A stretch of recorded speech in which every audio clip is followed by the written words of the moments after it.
I'll just rag on Ked then. Take him out to a nice dinner. He never calls me back. Motherfucker. You fucking black motherfucker. How dare. I'll wait for it to kick back Ed? in, but I am live now. Ked? Yeah. It's a black motherfucker. Oh. Yeah. Happens. You don't know. I just wanted a second date, man. You stood me up. I don't care. I just look white on the camera because of the filter. All right, Varjo, we are live. Go ahead and hit us with the recap. Last time with our crew, Varjo's crew, I guess, because he's the captain for reasons. They ventured into, I don't know what it's called, the ruins. We're calling it the castle. We're calling it the Undercroft. The Undercroft. They ventured into the Undercroft. Varjo staying behind for some personal Marv reasons, having lost this moth. He just went and fucked off. They all went down, and they came across traps. I don't remember if we got any loot. I don't believe so. I think you found a regular treasure chest the first time, and then the second treasure chest was booby-trapped. Oh, yeah, and it burned Yeah. fucking Vel's face off, or, like, yeah, acid damage to Vel. They ventured through for a while, and they started to find... Oh, yeah, and, like, Gammy found, like, a big gem in a moth mural, and then behind it was also like a symbol of a moth. So they decided to message Varjo and tell him about this moth presence down there. So he ventured into the cave, super impatient, and just like ran in. They miraculously found each other and then got attacked by these moth creature worshippers who are trying to eat magic. They seem to be going after the more magical people. And they have a ridiculous amount of spells. Bunch of 9th level spells, fucking things flying around. They all have counterspell for some cursed reason, and they're fucking chaining counterspells together, and we're getting fucked up. We are getting fucked up. This fucking GM's cheating. I've been down like 10 times in this game. Listen, between my two characters. If I had used 12 base archmages instead of my own designed creatures, they would still all have counterspell and 9th level spells. That is base WotC's spell list that I adapted slightly.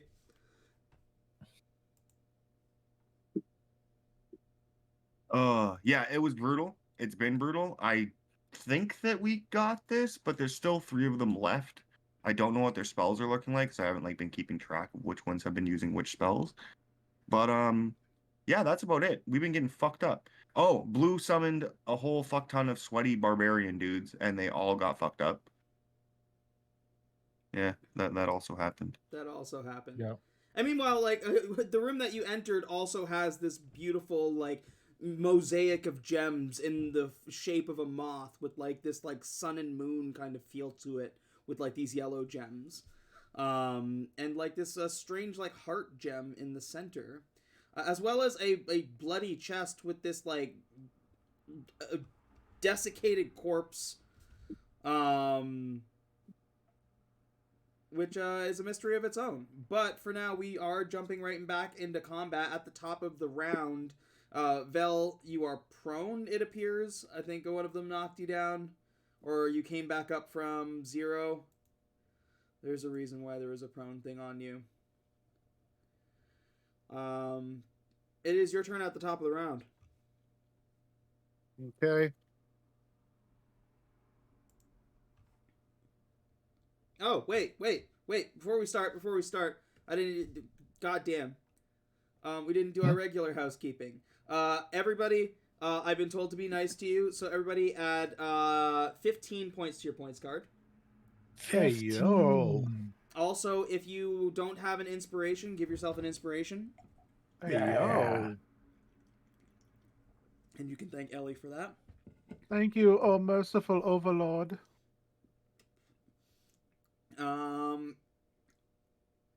And I think... So we're going to start at the top of the order. You can decide whether you want charms or not. There is a new option for those who have over 100 points, which is a grand charm. As opposed to temporary effects from the charms that you get. A grand charm is a permanent feature on your character sheet. Hot damn. So starting at the top of the order, Blue, are you spending or are you banking today? I'm going to bank 10 of those new ones and spend 5. Wonderful. Let's roll you a charm. That's a charm of the spider. Thank you. Gambit.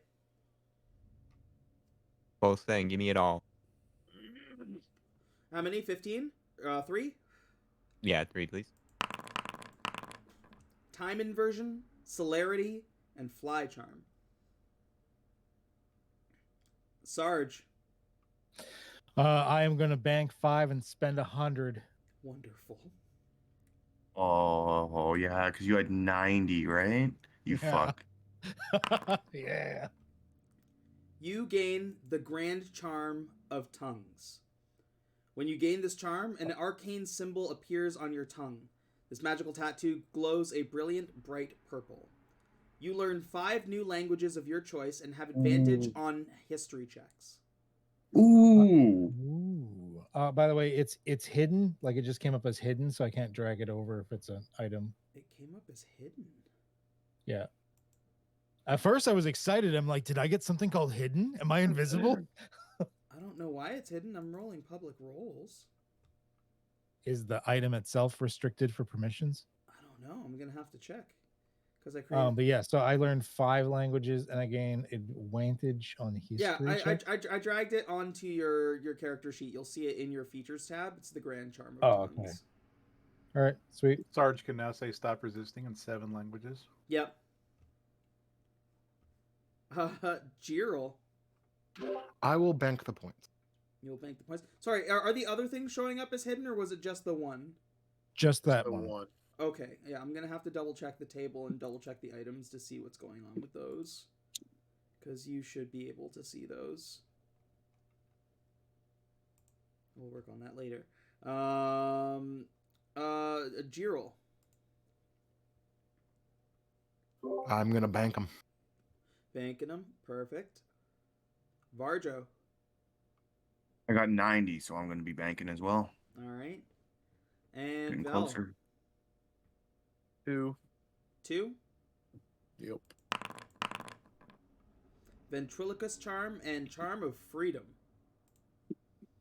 It's just a gun. No. For democracy. I've heard that game is quite good. Helldivers 2. Yeah. It's When funny you as can shit. get in. When you can Yeah, get when it you to can work. play it, yeah. Okay, with that housekeeping out of order, or out of the way, does anybody want to destroy 3 charms to roll a random one?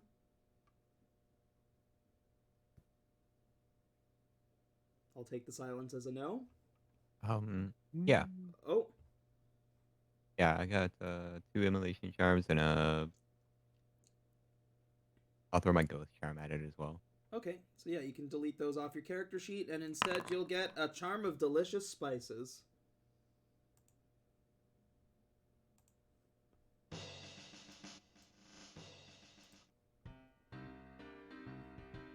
That's not the right one. We need fantasy combat.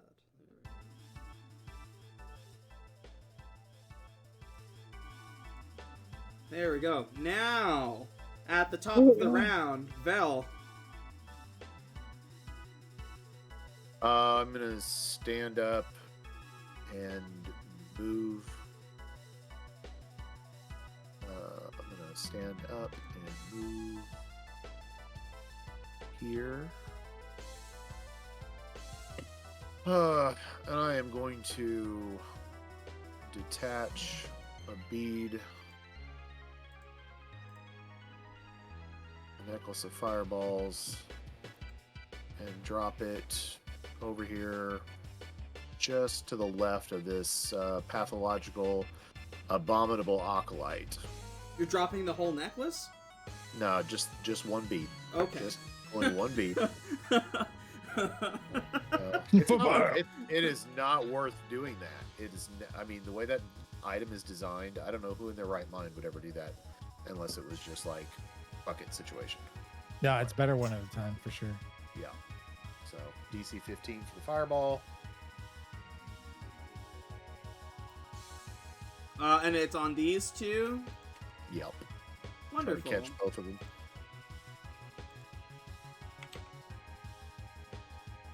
Dexterity save. Yes. Yeah. Death save 15. Request. They get advantage.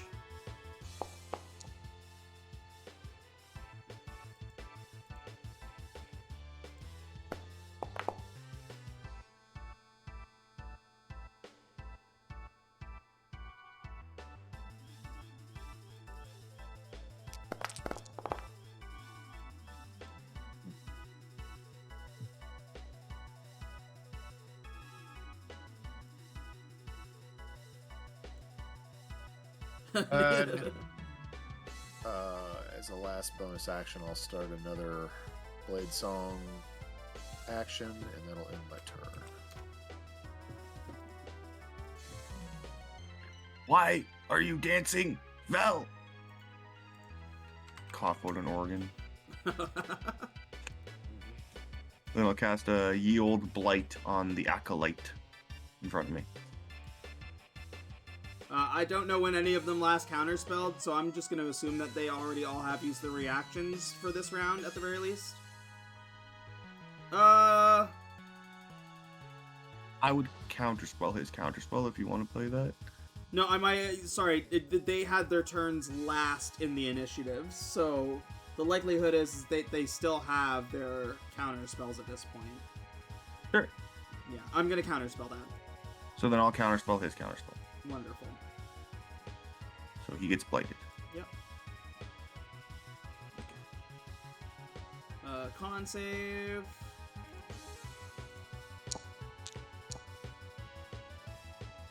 That's a 13. Nice. 34 necrotic damage. 34, that is... 17 rounded down? 17? Yeah. Yeah.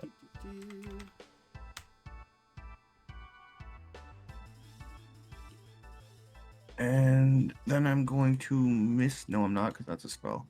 That is all I'm going to be. Do you have any? I'll chug a potion of healing as a bonus action just because I'm down bad. Yep. Lovely. Fantastic. It's exactly what you want to see. Blue, come fucking kill this thing! It's my turn. Blue and Sweaty Berserker. Alright, Sweaty Berserker moves forward. And, yeah, he's gonna swing at Becoming. Recklessly.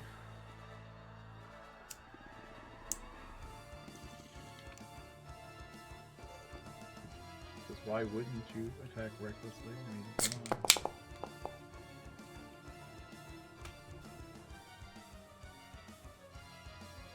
I'm assuming a 22 hits.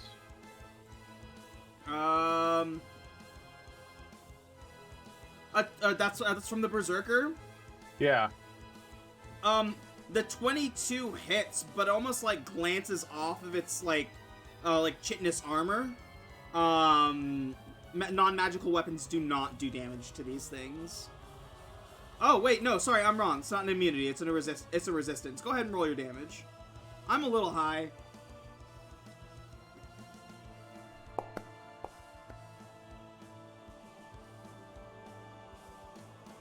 Six. Okay.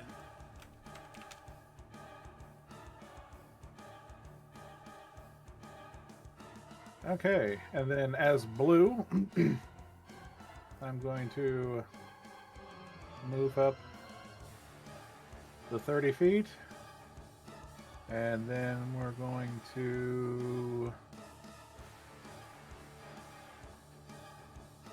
Misty Step the rest of the way up, and I'm going to try and end him. Thanks for the help, Blue. Really, really appreciate it. 16 does not hit. What? I'm over here swinging at this one. I thought you had that one. Yeah, I'm dying. I'm gonna die blue. That is another miss. The fuck. First swing, like it like glances off of its armor. Second swing, it like just like glances off of its arm.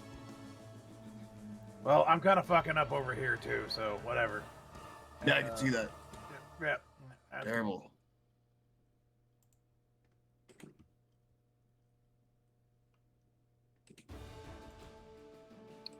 Gambit. Okay.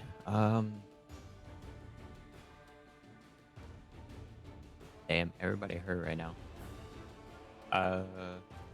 Bell is no longer prone, right? Right. It'll be okay.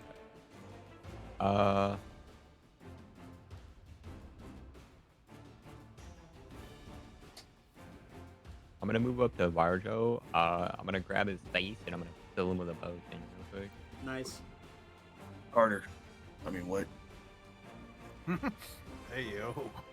What are you doing over there? Nothing. Focus on your own thing, Blue. Oh my god. Alright, 44. Huh. You're Take saying? all you dirty druid.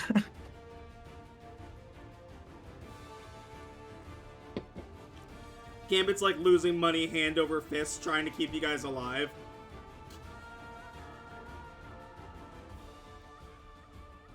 That's And fine. I'm gonna Okay. move over to get out of his way.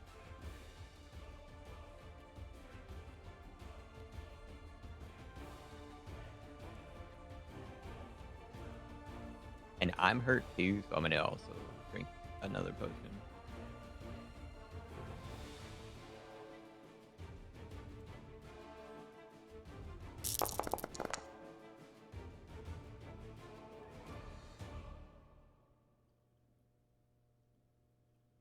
And that's all my action economy. Cyan. Cool. Cyan can't see shit over yonder, so gonna run up to the thing he can see, and he's gonna pull out his humble spear, do like a scorpion pose, and just try to go for like a quick poke. 19 hits. 19 hits. Cool. I'm going to do a stunning strike on the man.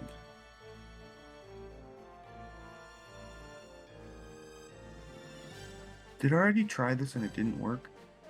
Yes. Okay. Do you mind if I rescind that? I have no problem with you rescinding Awesome. Thank you. that. No problem. Again, it's been a few weeks, so Yeah, I understand. yeah. Awesome. Gonna roll my damage first. I was gonna say, there's no way at this point in the game that you haven't tried a stunning strike.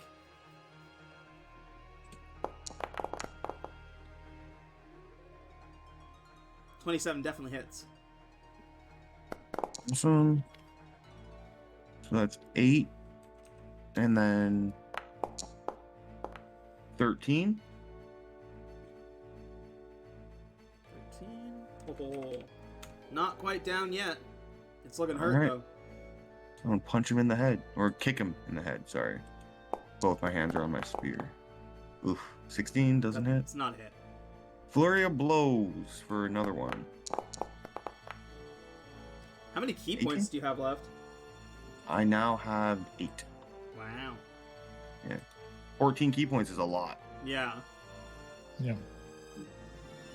By 18 hit? 18 just hits. Yes.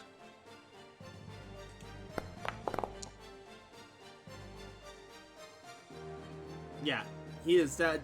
With that last kick, you like cave his fucking skull in. He's dead. Awesome. I do a little bow and I go on this side of Gambit. That's Cyan. Wrath. I'm trying to remember something.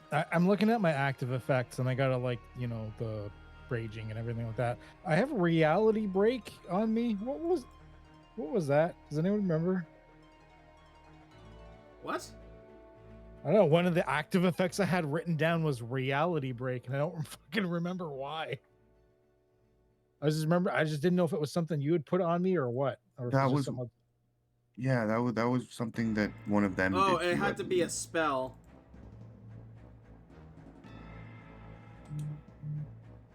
Reality Break is an 8th level spell. Okay. That was an effect I think I still had on me. I just didn't want to like forget something from last time. I don't think it was something that would have carried over, Okay. because I don't remember you being stunned at all. All right. Or blinded. So I think it was. It looks like you were probably teleported with a wormhole. I think it's probably, which was 10d12 Okay. force damage, and you were knocked prone. And it like teleported you across the room. Well, I am going to go here, and actually, I've got 5 more than that. I'm going to go here, and we're going to hit pathological with the thing and stuff. Obviously, reckless. Where is my sword? There it is. 20 That's a hit. Dirty 20 hits. 20 hits. So 15 on the first one. Yep.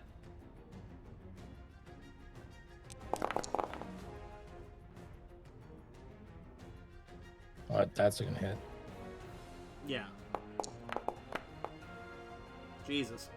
I'm gonna re-roll the D. I'm gonna re-roll the 10. Yep. Well, 3 more on top of that, so 15 again. It's still up. I got nothing else. That's me. Pathological. I'll be right back. 1 second, sorry. Yep.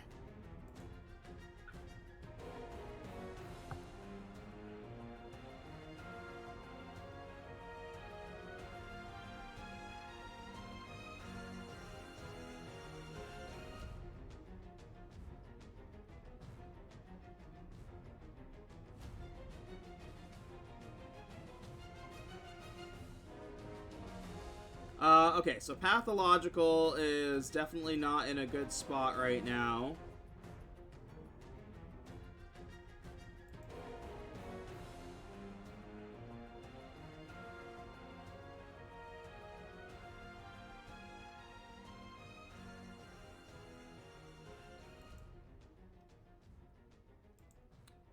So it's going to try and cause as much damage as it can. Thinks.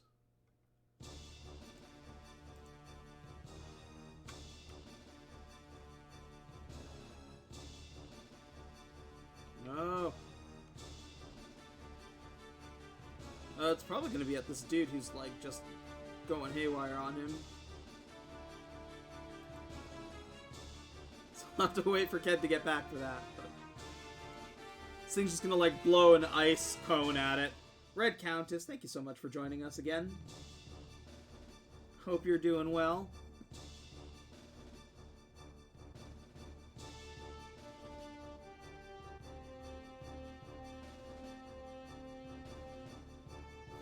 Jiril, did you watch last session episode? I didn't get a chance to. Yeah, you haven't seen these things in, like, action. They're mean. There were 12 of them. Yeah, seems like. And whatever magical effects you put up, so like if I polymorphed, they would come over and eat that polymorph and gain hit points according to how strong the spell was. Oh, So it's shit. like a dispel magic with the added benefit of gaining hit points. It's fucking nasty. Jeez. It's been a nasty fight. Yeah. You rolled a deadly combat. I don't know what to tell you. Hey man, We rolled Hey, man. 2 deadly combats. I know the troubles of high level D&D and encounters, and this is pretty. Yeah, I had to think on my toes here. Yeah. I'm glad I can challenge you still.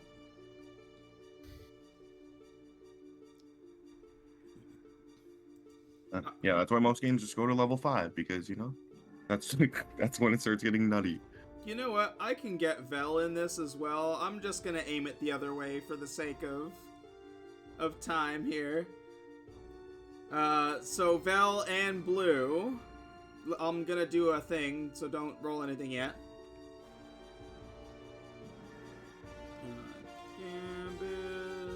This is bullshit. That's fucking teamwork, yo. I put my finger in the end of the barrel like old school Elmer Fudd. You just shove your fist in its mouth.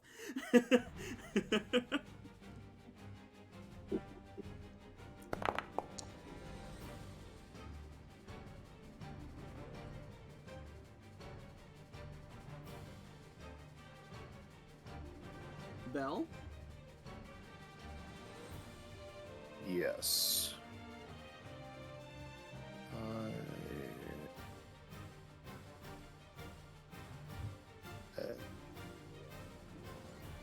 Okay.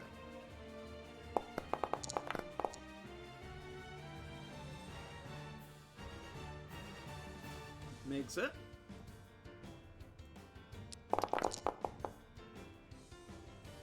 Uh, 37 or half if you saved.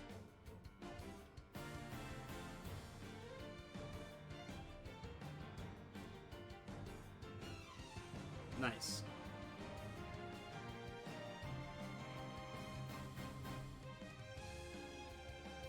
Oh. 9. And that is Pathological's turn. Jiril. All right, you may have seen this before, but I'm casting Spiritual Weapon at 4th level. Ooh. Do it. Going for Pathological. That makes me very happy. Yeah, that's not doing anything. And it's not, yeah, that's a miss, unfortunately. And I'm going to Toll the Dead, the same that one. Okay.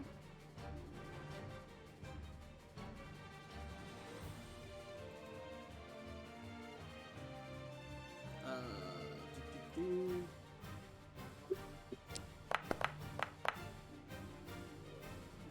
Bleh.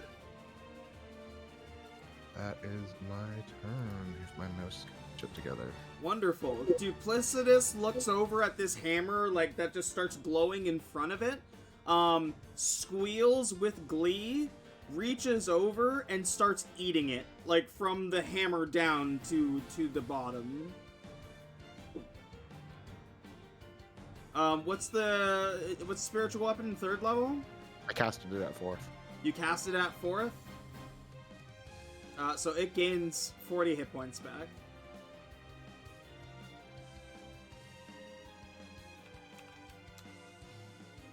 Oh, no. Should just be full. There we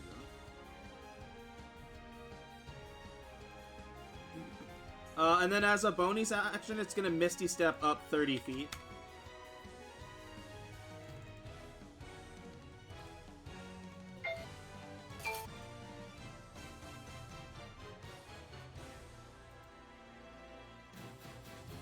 Does Misty Step provoke or not provoke?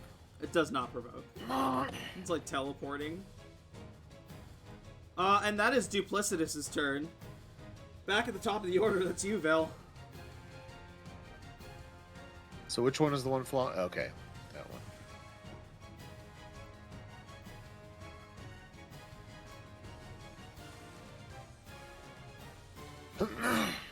Okay, well, I guess I need to take advantage of that. So I'm gonna move here, make attack roll. Missed the first one, I'm assuming. Yep.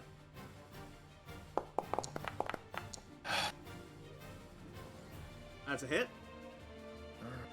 So this plus a d6 cold from the absorb elements. Yep. Yeah. How do you end this thing? Well, I take the first swipe with this blade and I miss it, but I return the slash on it and strike it across its midsection. Yeah, just cleaving it in half Mm-hmm. with precision. Basically. As much as possible, yes. Yeah, it's down. You guys got one more to contend with, but it's full.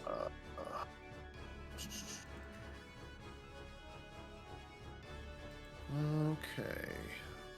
I think that'll probably be it.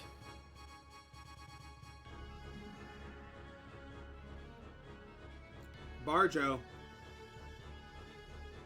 Roger just got this healing potion from Gammy. He's still pretty beat up. He like puts one of his organs in his pocket. He starts walking his little halfling ass up.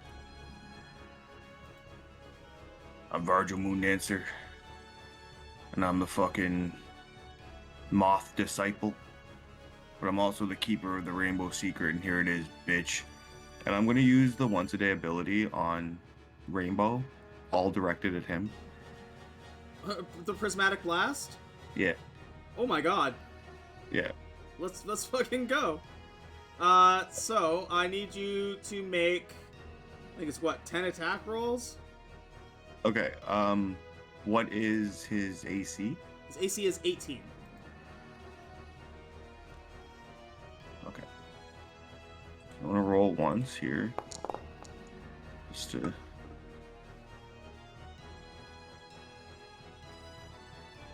Why is that -1?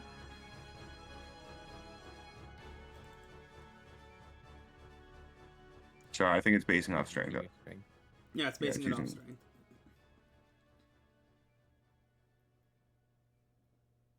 Ability modifier, dex. Cool. Sorry about that. Okay. So, second one. Okay, yeah, Awesome. there's gotta be an easier way to do this. Yeah, I'm doing the easier way now. I'm gonna roll 8d20 and I'm gonna add 11 to each one and Yep. see if they equal up to 19. Yep. The first two hit.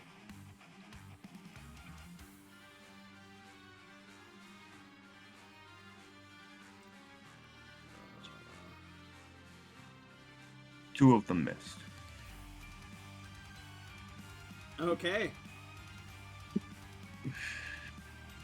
So go ahead and roll 8d12.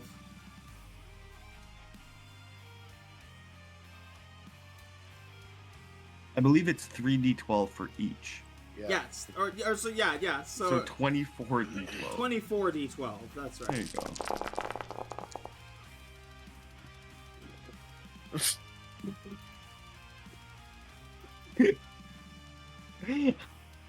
The keeper of the Rainbow Secret, motherfucker. All the moths will bow to me and Marv. I hold it up in the air and just fucking blast him. Yeah. Which two elements are you excluding? Go left to right and call it poison and necrotic. From top to bottom. Or just randomize it. Yeah, I'll just do the first two, fire and radiant. Fire and radiant? Yeah. Okay. So that leaves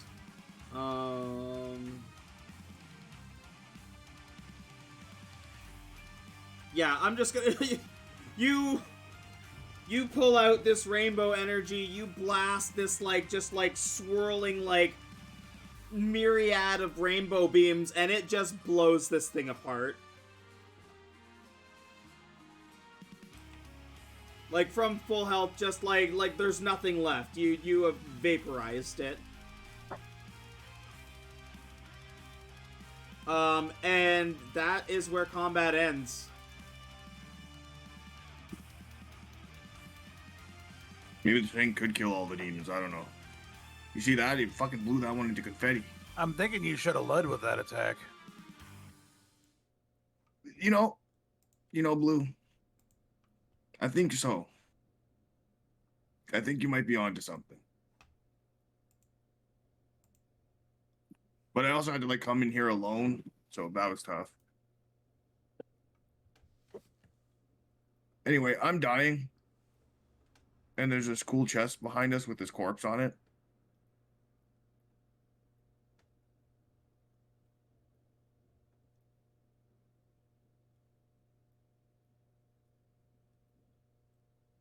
Do you approach the chest? Me? No, God no. Approach his chest from a safe distance away from the chest. Yeah. It's fairly large. It looks like there's 2 spots for hands, and you see that like there's like dried blood where it looks like this guy tried to place both of his hands, but the prints look like 2 right hands. So 2 people have to do it.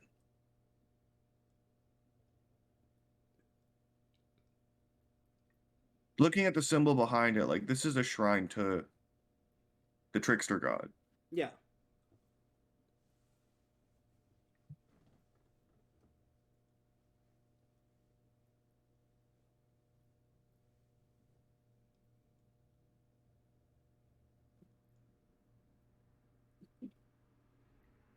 Well, yeah. You're- What do you think, Barjo? I don't know. I think that 2 people got to touch it. Gerald, you're familiar with gods. What's this? What is it? What does this do? No idea. Let's touch it. Okay. I mean, Podley wouldn't like this.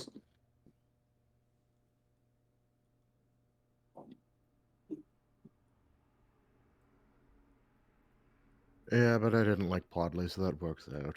Well, Podley was pretty cool, Gerald. What are you talking about? Remember that shot time me- he shot Ginny? Yeah, that's kind of what I was thinking, actually. Yeah, it was great. Not sure I agree. But it was hilarious. I still have the arrow. Respect. Anyway, we cracking this thing open? Yeah. All right, let me just Alright. move this dead body out of the way. And Well, yeah, let's take a toke here, because if we die or like this thing makes us never be able to get high again, like that one thing did, then reasonable. Yeah. All right, I'm gonna start smoking a bowl before we do this. you want I'm gonna it. go up and like watch them do it very intently. Yep. Yeah, all right, everyone get in the splash zone. Come on. Yeah. So each of you place your hand. Yes, I do at least. You each What could go place wrong? you each place a right hand down, and a spike shoots through your hand, so you can see the spike come through the top of it as blood starts to drain into the hand receptacles. The first thing you're going to feel is intense pain. You are going to take 9 damage.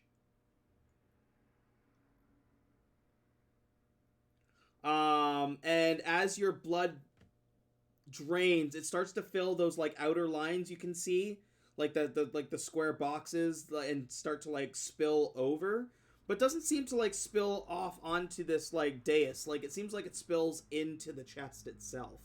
And as it does, both sides lift up and open outward.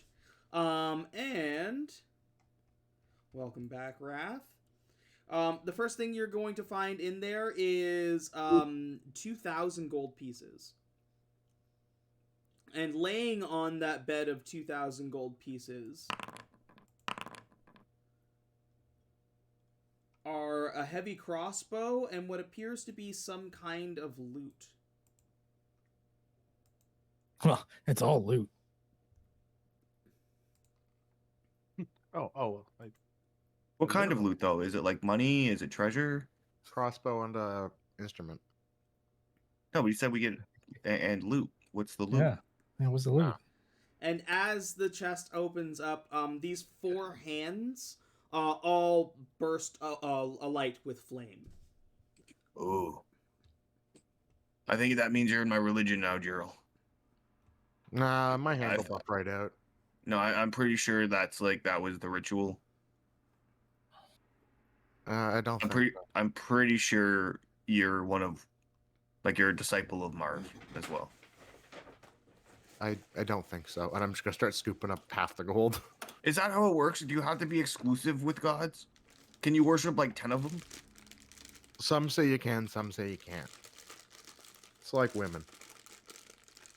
Oh, Oh, yeah, that makes sense.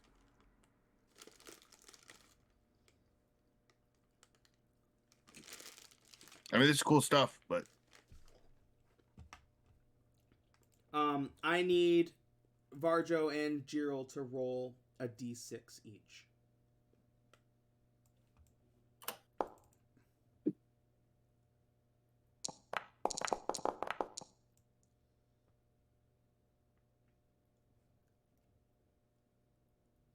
Varjo, you lose 2 points of charisma. Jiril, you lose 2 more points of intelligence. Oh boy.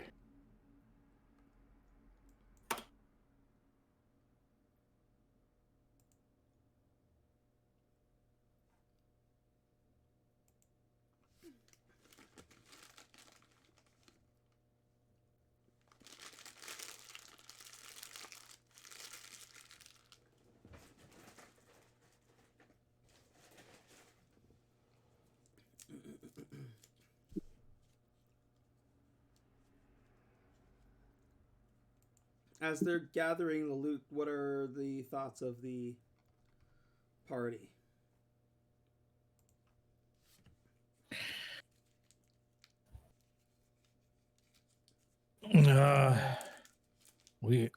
I think y'all are looking a bit fucked up, so I think we should take a breather.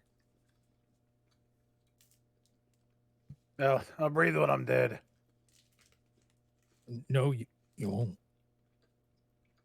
yeah, it's What? kind of the whole thing about lip. Okay, it's fine. I fucked up my hand. And all I got is this thing, and I like strum the instrument. Gimme. How much will you give me for this? You know what? Here, take it. Payment. I don't think anybody else wants it. Vel? I don't really know what it's worth.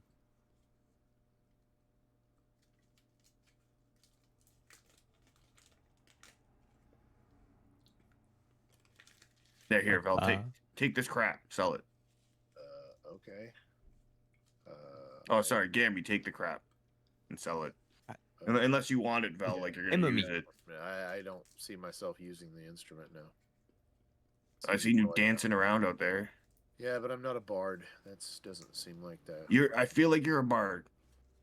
Are you the trickster god? No, Did you make me do this to my hand? I don't think so. I don't know. I feel like they would. My minions and disciples wouldn't have attacked me and almost killed me had I been the trickster god. That's exactly what the trickster god would want you to think, though. No, I want you to think I got attacked, but instead I'm actually really fucked up right now.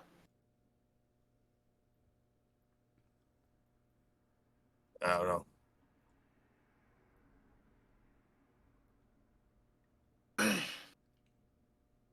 I don't know if we killed all of them. I really want to see more of those guys. But I'm fucked up. I go and I like lean against the wall underneath the moth statue or the moth shrine.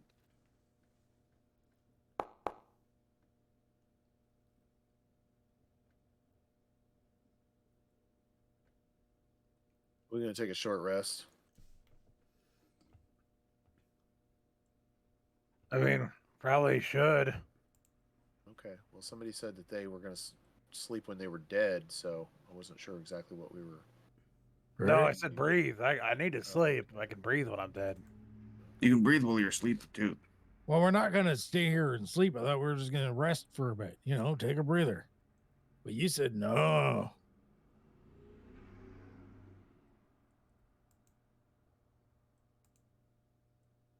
But Exactly. The fuck is going on with these moths? All right. I mean, moths normally do shit like that.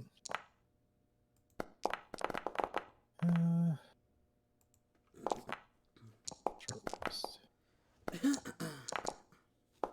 Like, Marva has just been chilling. My hat.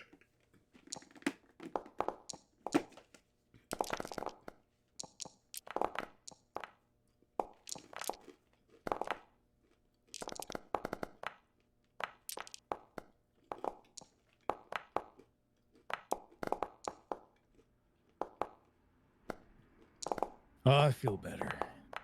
It's amazing how just sitting around for an hour will somehow heal major life-threatening wounds. Yeah, I just had to swallow all my organs again, and I'm good. Yeah.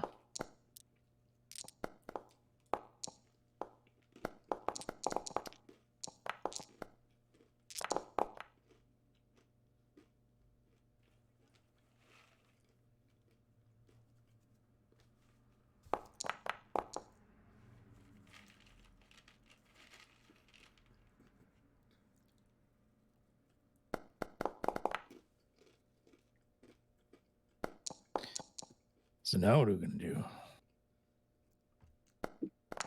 Just hope for the best. We good? Now we're gonna figure out where I want to find. I want to find Marv. We're gonna find Marv. That's why I came in here.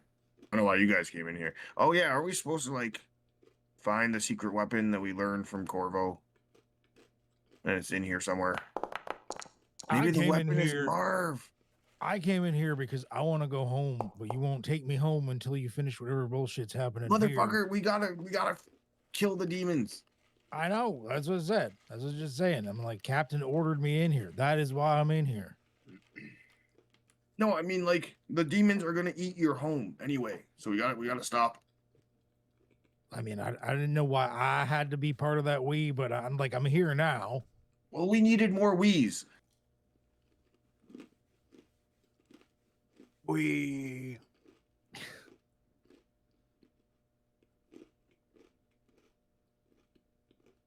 Oh, you guys can't. Oh God, you guys can't even take a joke. Jesus. No. My No. people are notorious for not getting jokes. And I just lost my best friend. The only creature I care about, really. Yeah, it's not a good joke in town. You're.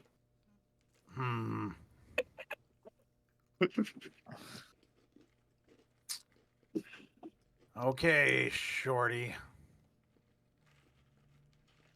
No, I just mean like he's been with me for decades. Yep. Wouldn't know what that's like.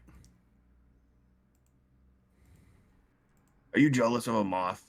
Nope. Let's Do go you find hear, the moth. Do you hear yourself right now? Let's go find Blue, the moth. You're jealous of a moth. Wow. This might be a little bit of a long shot, but it's going to take me about 10 minutes. I would like to ritual cast Commune with Nature. It's like Barjo like sits down and like makes a moth shape out of weed and sits in the middle of it and like smokes and tries to just ask Marv where he is. Sure.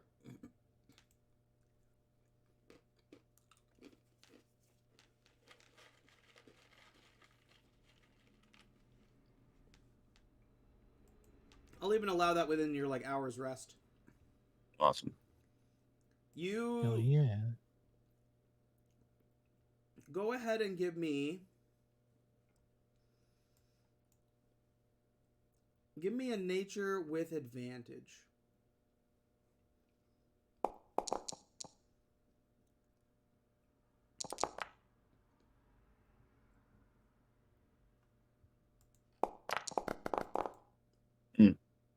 Inspiration, for sure. Okay. Hell yeah. On a 19. Trying to feel out for the nature in this place, all you feel around you is horror. The only real glimpse you get of Marv is a small moth sitting on a pedestal in what appears to be a temple. And something shaped very similarly to the Mothmen that you just faced, but a lot more buff, laying on a table. And nothing else.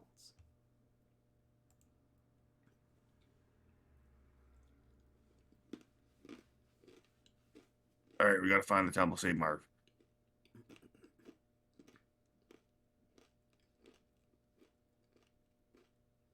You got a problem with that, Gammy?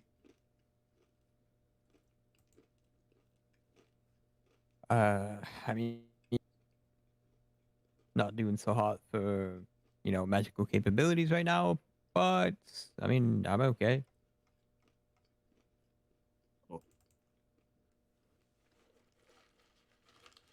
Onwards.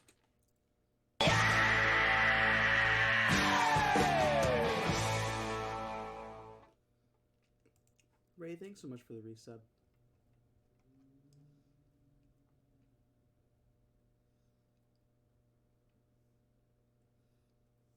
So we're just moving on from this room?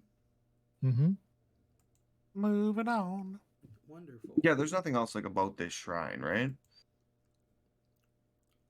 You haven't really taken the time to observe it, really. Oh, sorry. Definitely Varjo would be very interested in every aspect of the shrine, trying to figure out any piece of the puzzle of what the fuck is going on with Marv. Give me an investigation check. Sure.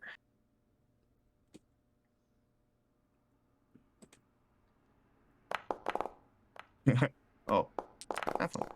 Nice. Ooh, 20 is good. 20 is pretty decent. Most of these gems appear to be ornament. But observing the gem at the center of the moth spot, that yellow gem at the center, when you look inside and kind of like nobody else would be able to see this but you or anybody with true sight. But because of your true sight that you get from Pasha's eye, when you peer in, you see what appears to be the spirit of a moth trapped inside the gem.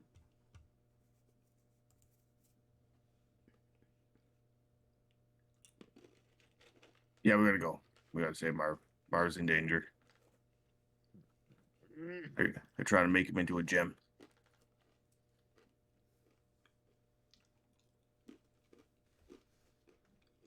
Varger's just like staring into this thing blankly.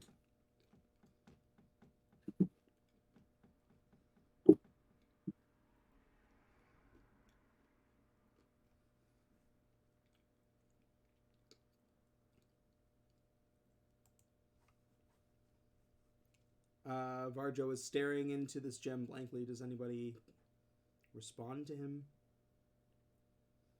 Rather than know stuff. I'm still looking at him like a moth. Really? Fuck you.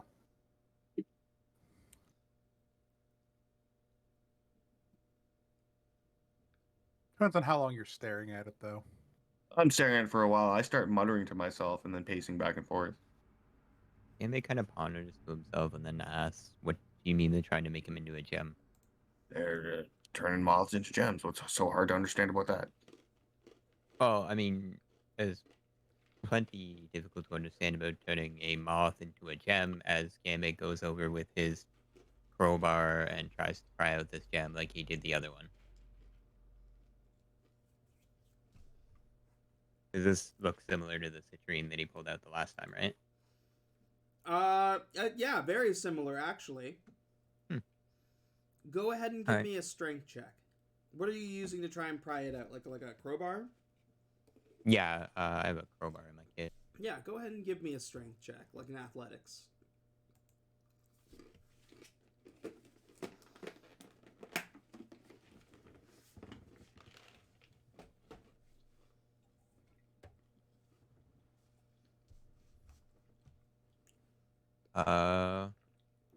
Just an athletics, just like a strength check, or That is correct.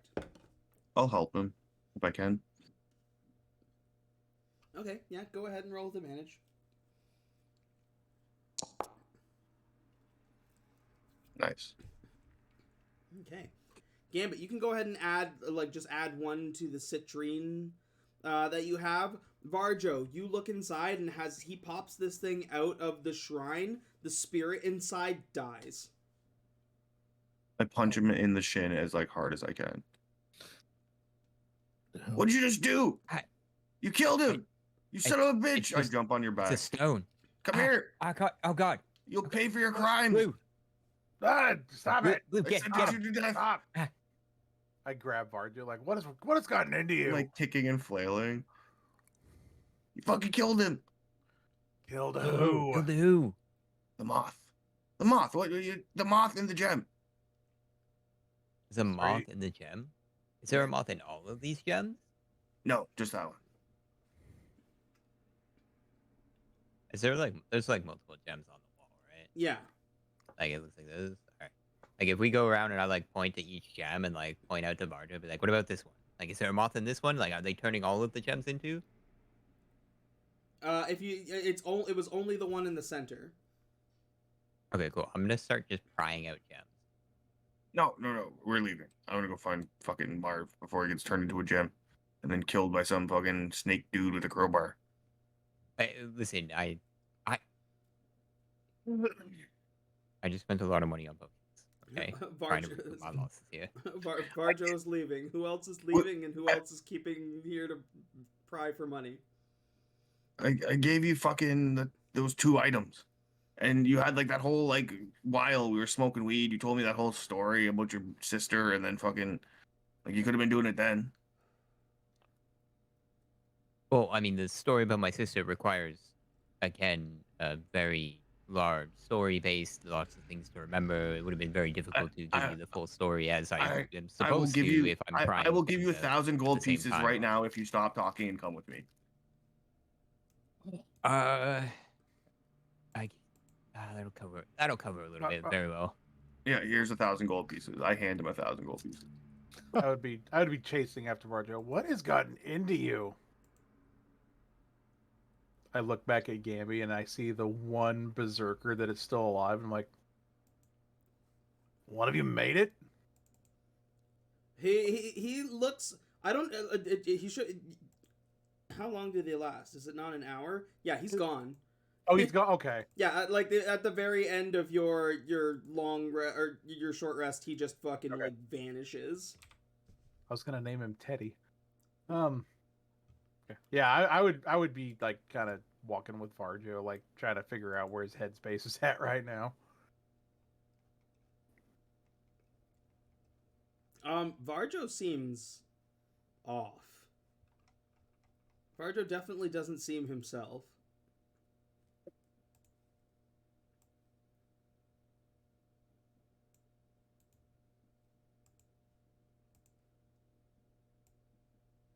Gotten into you, man.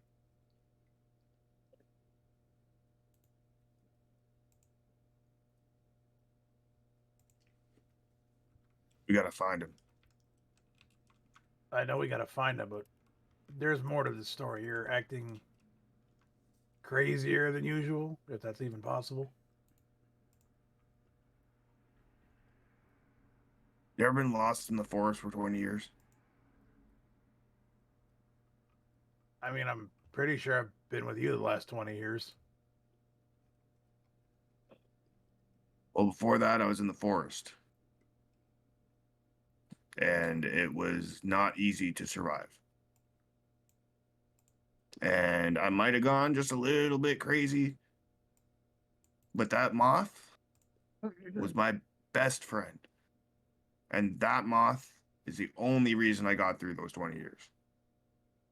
So maybe if he's not around, I might be getting a little loopy. But I'm good. I'm fine. I'm fucking king of the snakes.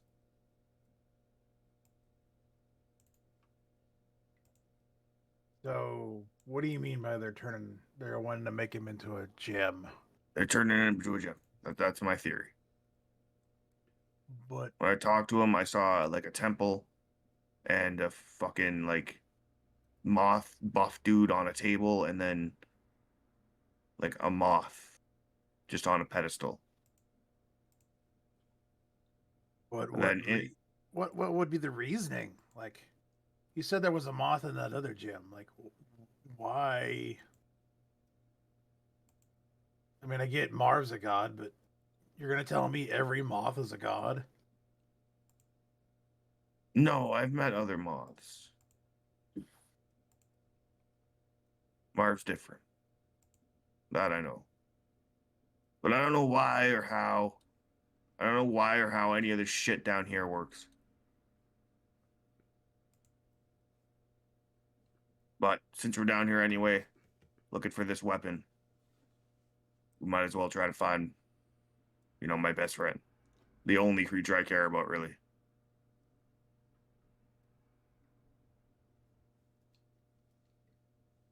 I'll let that one slide. What? Come on. You're not a creature, you're a fucking idiot. What are you talking about? I already care about you.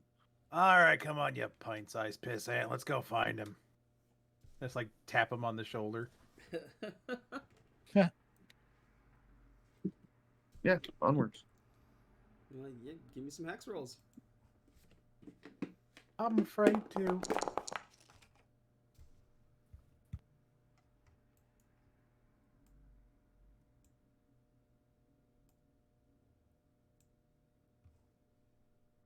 Interesting. Very, very interesting. No, don't say that. Shut the fuck up. I need somebody to roll a d10 for me. I'm treating this like a choose your own adventure. I'm keeping my thumb in the right place. That way, just in case, I can go back quickly. Yeah.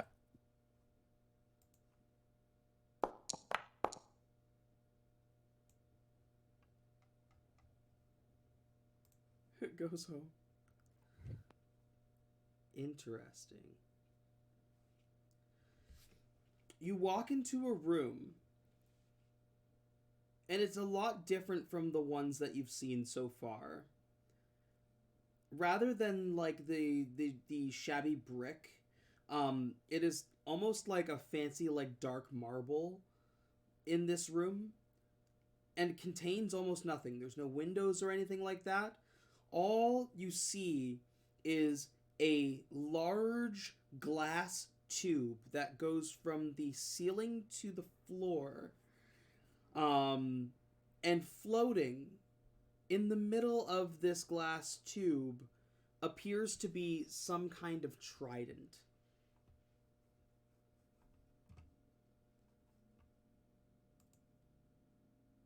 Shiny.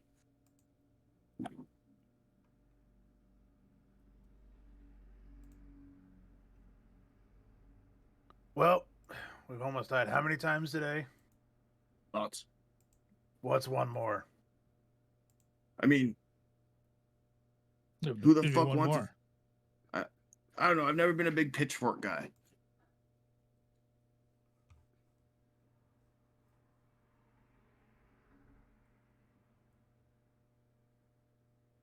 You know, there's an old halfling saying that I heard you say once, shiny stick equals power. That's true. That is true. And that is a pretty shiny stick. You got me there. How do we get it? It seems to be behind this impenetrable fortress, like force field. I just turn around and look at the group. Sarge, Vel, any ideas? Or do we just do it the old hack and slash way? I just hit things. That's what I do. I don't suss things out. Vel, you're kind of the smarter ones. Gambit.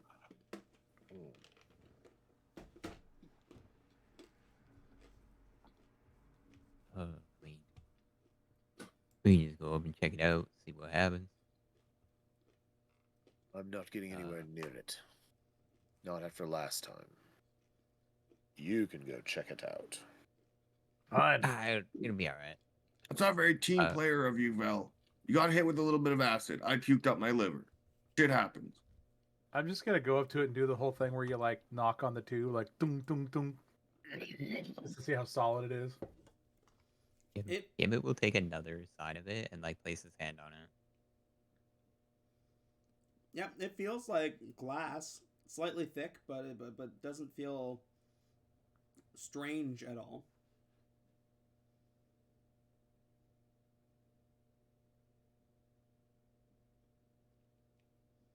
Ooh. You In said it like was full of investigating water? it. Yeah, go ahead and give me an investigation. Yeah.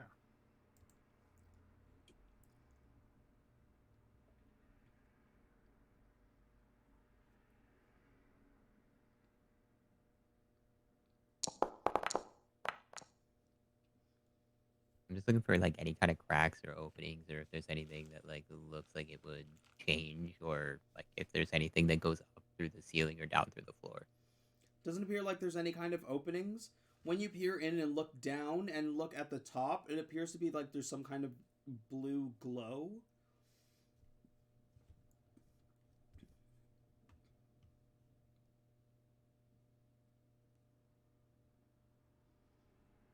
Hmm.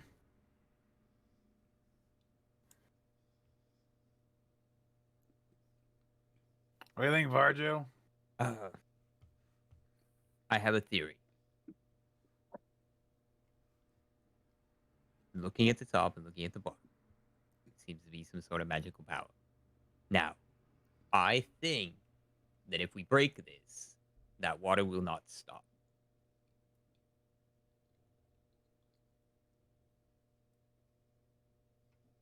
Okay. There's no water. Oh, it's just a thing? Oh, okay, never mind. Yeah, I I thought asked somebody him. said it was full I water. thought he said it was full of water, so I asked him, and that's probably where you got it. Yeah, no, there's no water. Okay. There's a faint glow, and I don't know what that means. It looks magical in nature, but I can't discern anything from the glass itself. So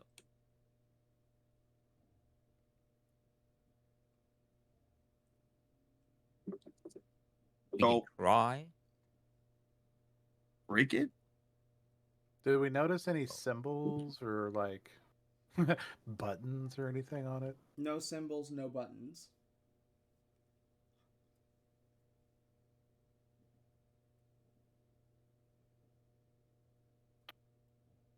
Hey, Sarge, you got the key for this? I mean, if key, you mean smashing it? Yeah. As much as I hate this, I pull out my axe and I'm like, just like ready for shit to go south really, really quick. Well, how do we go about doing this?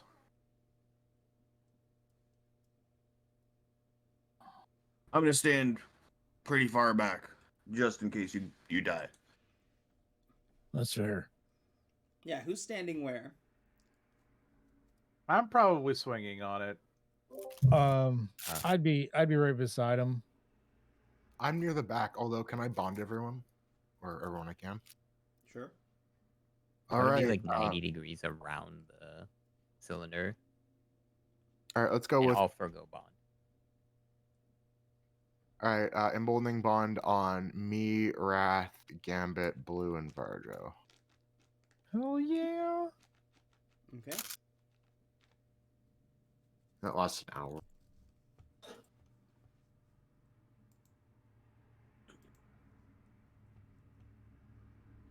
All right, well, boys in the back, be ready with healing. Let's do this. And I'm gonna swing on it.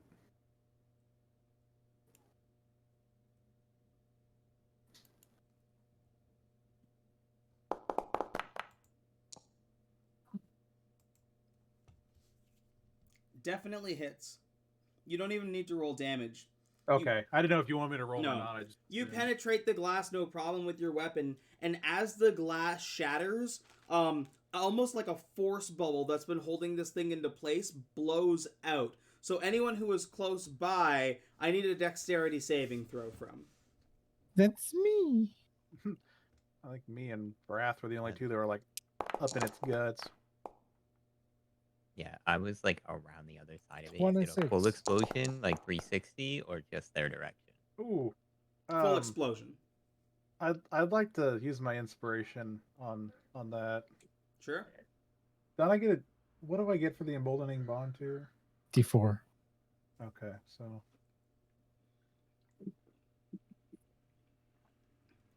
I added mine right into the That's character sheet, what so I I'm don't gonna forget. oh, that's better. Okay. Because you can add it right in your global bonuses, so you don't forget if you need. Oh, You take 16 damage. Same for me? Yeah, 16 force damage.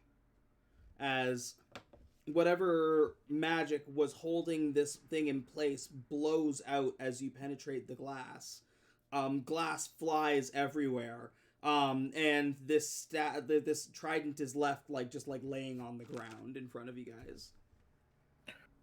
Whew, I would pick it up. Cool. that stung a little bit.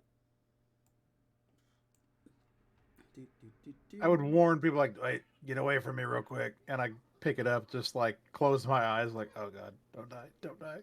Yeah, no, you pick it up and it feels like a very powerful magic is existent in it. How do I just want to show you guys what it is. You had the picture up there a minute ago. Yeah, but it won't let me. Can I do that? That's hidden. I don't know what's happening.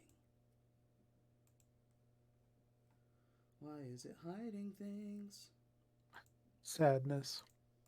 I don't know what's going on with that. It's pissing me off. Where are you, Blue? I'm just gonna put it on your character sheet. Okay.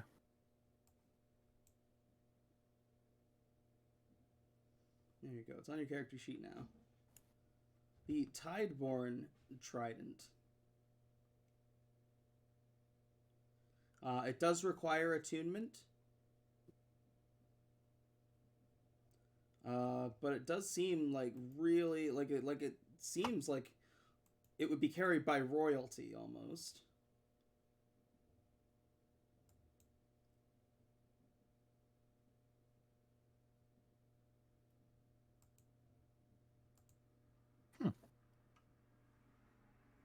Aside from this now blown out glass tube, there is nothing left in this room.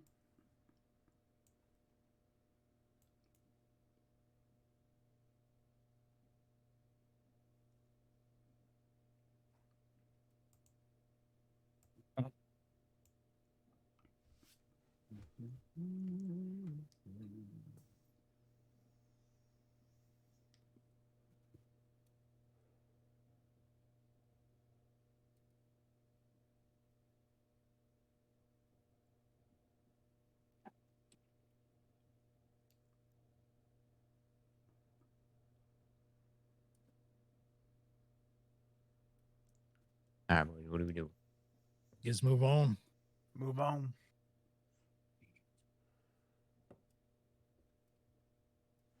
Yeah, if everybody's moving on, go ahead and give me some more hex rolls. I did the last one. I got you, Boo.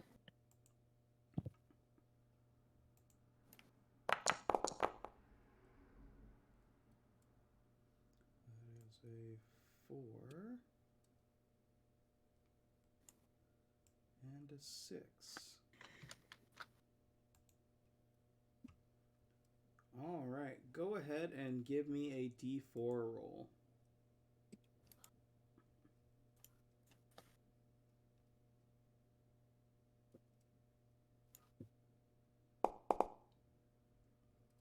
Okay. You veer off into a room where it's another one of the smaller rooms, and it appears like there has been a scuffle here. Probably at some point in time, the tables that are there, tables and chairs are broken and kind of discarded all over the place. And against a wall is a body clad in full plate armor. Ooh, shiny.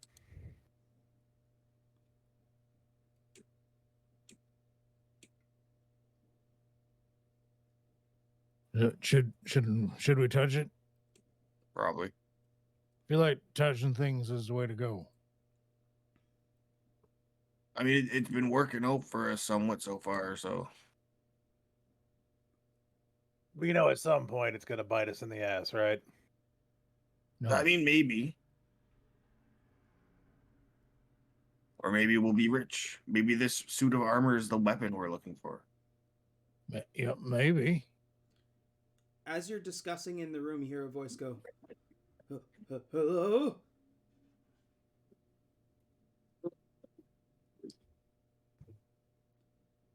Huh? Hi. Hello. Oh, Um, I'm speaking its language. It Pure, seems to work. looking Barjo, and again anybody who has true sight looking, you see a spirit, resting and floating above this suit of armor. It's a skinny man with like a long, like thin mustache, and kind of like a thin, like chin strap beard to match.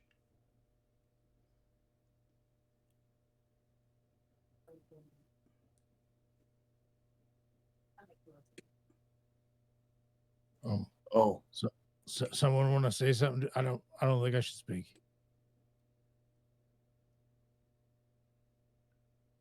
What are you I mean- talking about? Gerald, it's kind of your wheelhouse. Just got back. Sorry. Spirit over there above that suit of armor. Can I roll like an Arcana or a religion on it? What Preferably religion. do you have? Just a regular vision currently? Oh, I'm the only one who sees it. Yeah, it doesn't seem to be visible to like the naked eye. Like it Oh. Okay. All right, then I'll be like, yeah, there's a fucking dude over there. Nah, get out of here.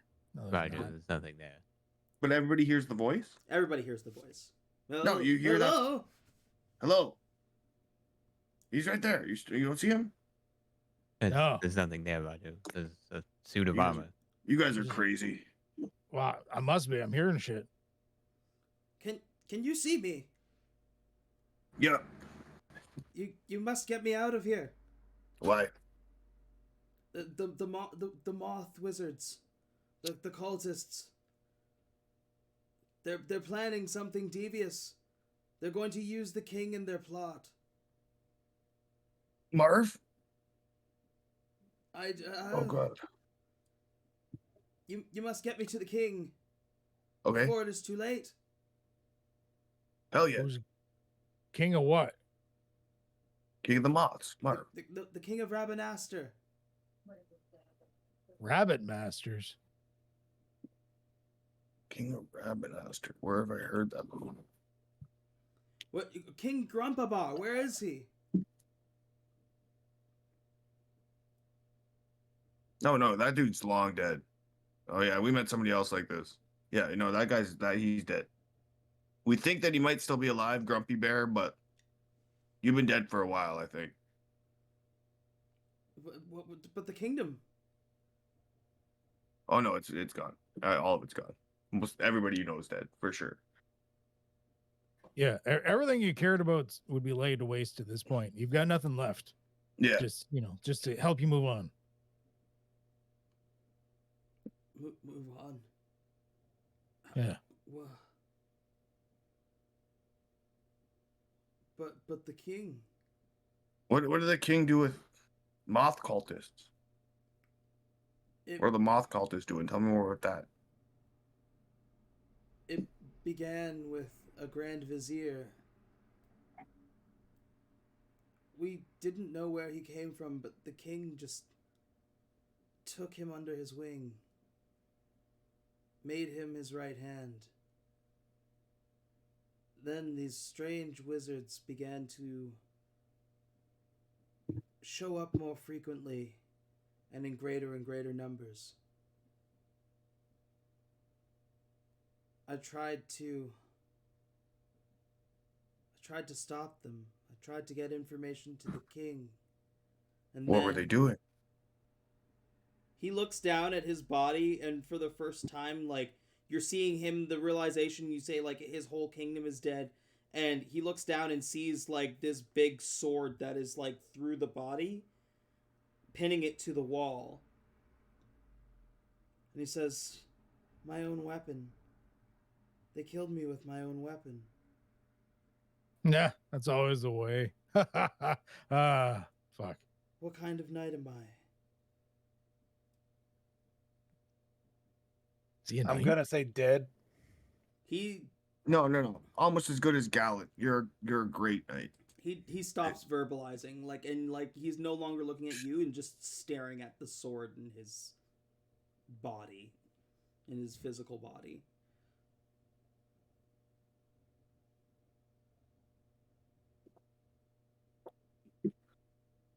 Well,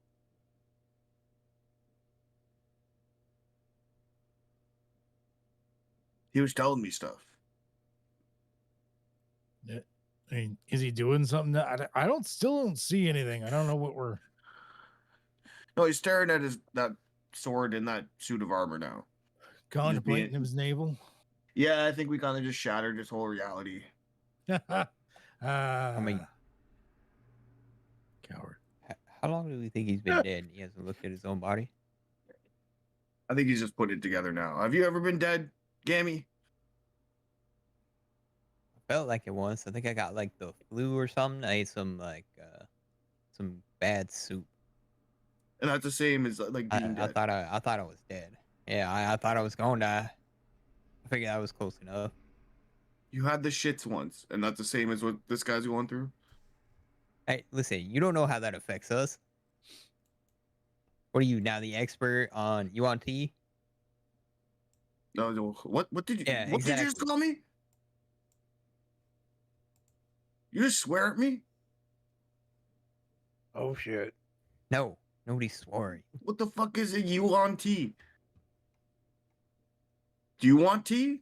Because I'm bringing some tea if you want it. I love a good cup of tea right now. How about you, Sarge? Yeah, but he's gonna face Uh, palm and walk away. You got a beer? Well, that sounds pretty good too.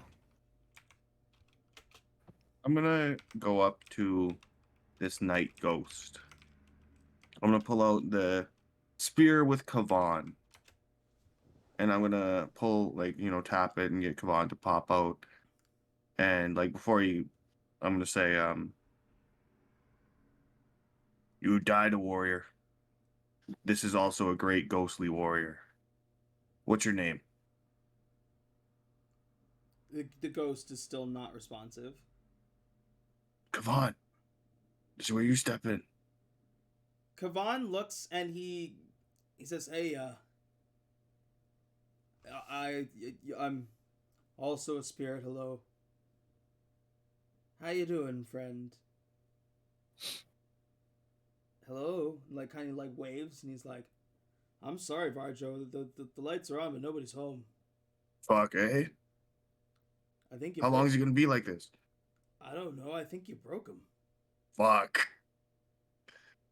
When we walked in here, Sarge was like, you probably shouldn't let me talk, and then we let him talk. Yeah. Yeah. Shouldn't have done that. Yeah. Did you learn? Yeah, kinda. Yeah, there you go. How you been though, Kavan? You good in there? I mean, no complaints. Awesome. Do you need anything? No. Do you need anything? No, I just wanted you to help me like with this guy, maybe possibly, because like you're a warrior who died, and he's a warrior who died. But Who are you talking to? Kavan. He looks down. He's like, maybe bury him. He looks like he has unfinished business, but if he's not able to resolve it, he could become something real icky. Yeah, yeah. Yeah, we I got mean- demons. We can take him with us. Then can he do the same thing he can do? What, like live in an object? Probably. I mean, But maybe he's not ask talking. him. Kavan's like, "Oh, my soul was like cursed to live in this spear. Oh, you don't want to live in the spear? I don't really mind it anymore. I'm already dead." That's true. Yeah, I mean, I'm just saying, like, if he's attached to something of this world,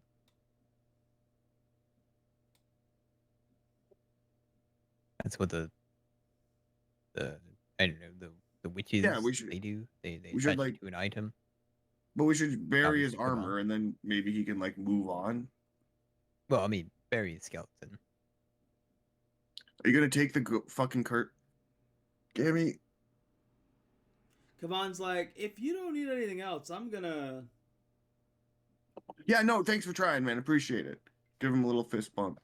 Fist bumps back and he's like, all right, Kavan, out. Just back in the spear.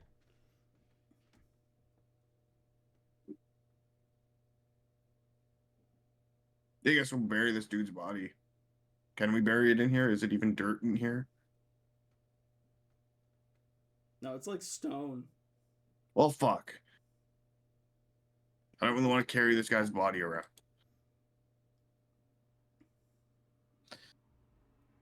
All right, Blue, carry this guy's body around. Really?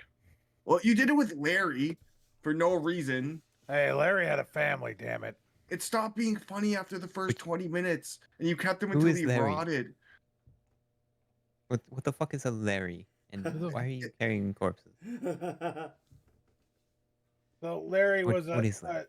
I'll He just had a show you. family. I'm gonna pick this guy up and do like I used to do with Larry.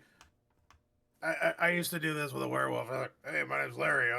No, don't do that. I need an athletics What? check. It is a dead body in full plate mail. Why would you do that? Okay, yeah, you have this thing up and start talking with it. I'm just. I kick him. Stop it. Put him down. Ah, God. Be fucking respectful. Fine. Fine. Can I at least take his armor We off? stray further from the gods each day. I don't think he'd like that. How did the ghost react to fucking him doing that? The ghost's eyes like track your movement. You pull the sword out and it's still staring at the sword. The only words he says is, "What kind of night was I?"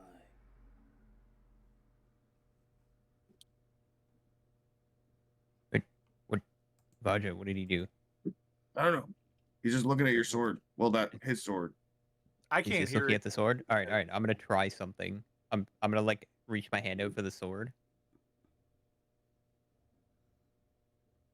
You reach your hand I out would for the assume sword. Blue has it.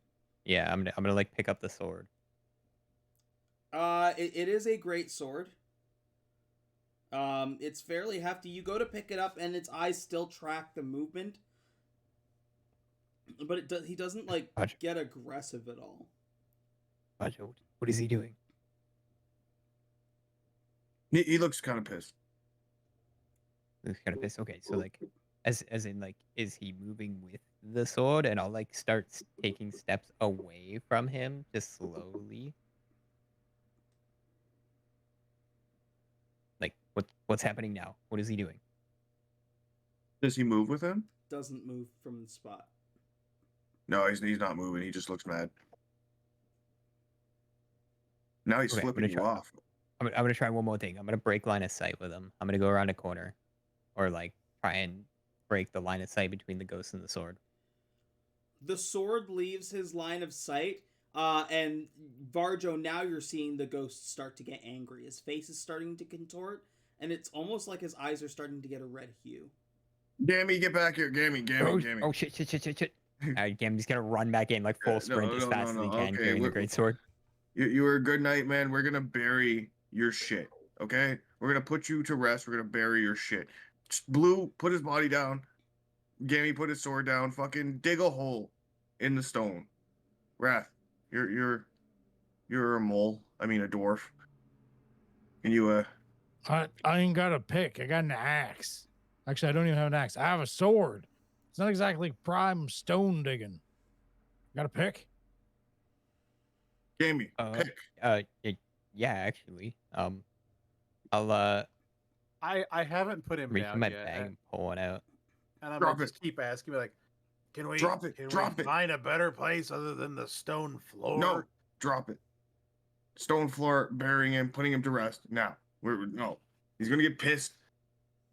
Or we could just leave and not take any of the stuff. Because I don't know how I became the ghost expert. You're talking to him. I can't hear shit. You can hear him. You seem to be able to see him, Yeah, I can just see and him. he's He not looks saying pissed. anything. Okay, well, he's got his sword back. His sword's back here. Like, let's just make sure that we bury him. Here's a pickaxe, and I'll hand Wrath a pickaxe. The red that like his eyes were starting to turn, it doesn't go away.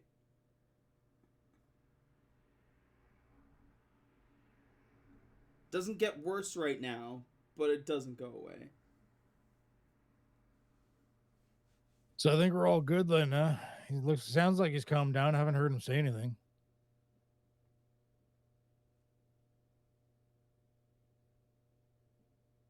Yeah, I say we move on. We'll just take him with us, and then we'll. No, don't. We're not. No. Just put everything down and let's slowly walk the fuck out of this room. Why? It's bad ookum bookum. He's standing there with. Barjo, and I'm gonna do that thing where I literally just like fling and not even caring about the body. Like, you carry him then, and I just walk off. I told you. The spirit, as he like tosses his body to the side, the spirit starts to look a lot more angry. I'm gonna put a piece of weed on the ground and just be like, "Sorry, man. Grumpy Bear's still alive though, so like maybe you can find him. I don't know." He looks and he says, "Maybe I'll find you." What'd I do? I did nothing. It was fucking Blue and Gammy who were fucking with you. Remember that. That's Blue and that's Gammy.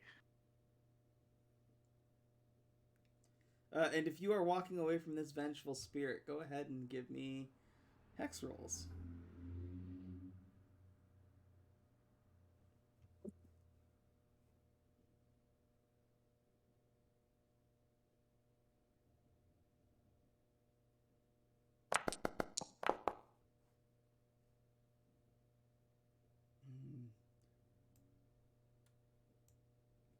We'll come back to that thing later. I miss Larry.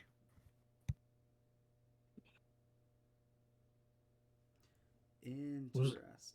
Was Larry the paladin that was with you, or the rogue? The No, thievy type? Larry was a werewolf that I made into a puppet to make Varjo laugh, and the joke went on for I don't know, a month. He started to smell. Oh, was that the funny part?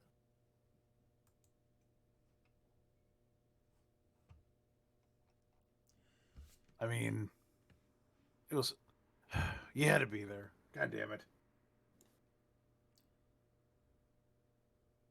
You exit out and go down a hallway and walk into another room that appears to maybe have been like a scribing area.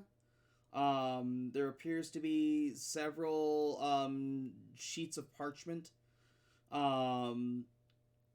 Definitely like moldy and like and kind of like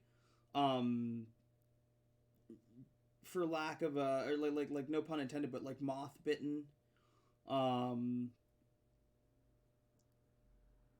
But you manage to see like when you move into that room, there are a couple of what appear to be filled out scrolls that are in cases. Ooh, I could roll a blunt.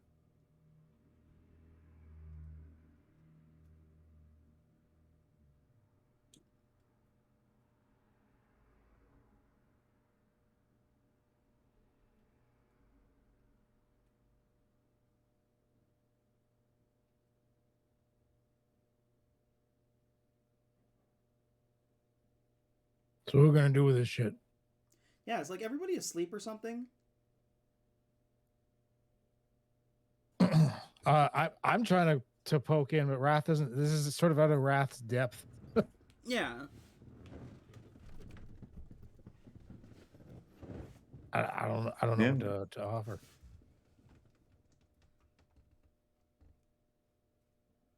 I mean, it's book stuff, Somebody want to look at some book shit?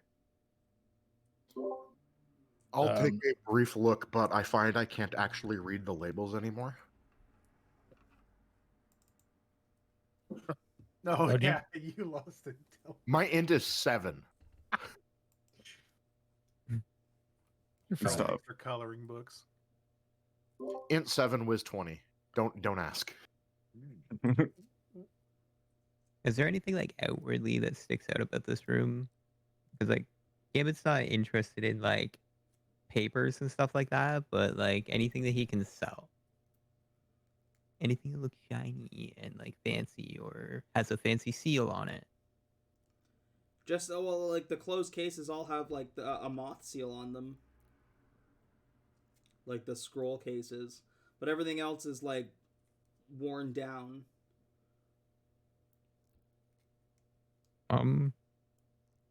I'll check some scroll cases. Okay. You break the seal on one and open up the case, and rolling the parchment out, it's been better preserved thanks to the scroll case. And what you appear to see is kind of it's drawings and information about experiments that the wizards were making on their apprentices first, and then clones of themselves.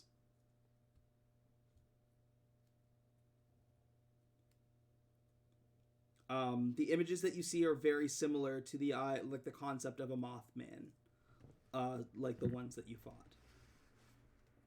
Like the ones that we fought. So like within these scrolls, is it a dialect that I can read? What can you read? I'm gonna say yes. Yeah, I'm gonna say it's in common. Okay. There Within will be common? little scribbled notes on certain parts of the page that don't seem to make sense. It doesn't appear that they're in a language. It's almost like it's like a spellcaster's cipher. Okay. I guess I'll present them to the rest of the group and just be like, hey guys, look at this. Going over these notes, is there anything that gives me any hints as to what these Mothmen are or what like they're capable of? From what you can tell, like just on these notes, they were very general notes from what you can tell. But it just looks like the experiments that they did in relation to these were done on apprentices first, and then like it says like like first trial with apprentices, and it has like a list of names of the different apprentices, and then the second set is clones, like specifically like with use of the clone spell created this copy. Copy number 1 had these reactions. Okay. And this was one book. Is there other booklets or like satchels of scrolls? There's about 2 or 3 other scroll cases that are there. Okay. And then if I just go through like with the information for this, if I like, because this has obviously piqued my interest, I'm gonna go through and I'm gonna open the rest of them and see what's in the cases. As you crack the rest of them, you get similar drawings with different variances. It seems like the earliest drawing was their earliest experiments, and as you go through each of these cases, it was the consequent experiments that took place afterwards, and again, like who the experiments were ran on, and those arcane scribblings that you can't make out. Okay. And with that, the drawings that I seen, where do those compare to the men that we fought? The first or the last? Closer to the last one. Closer to the last one, but not the last one. But not the last one. It seems like if the current iteration that you fought would be in any kind of information, that information is missing.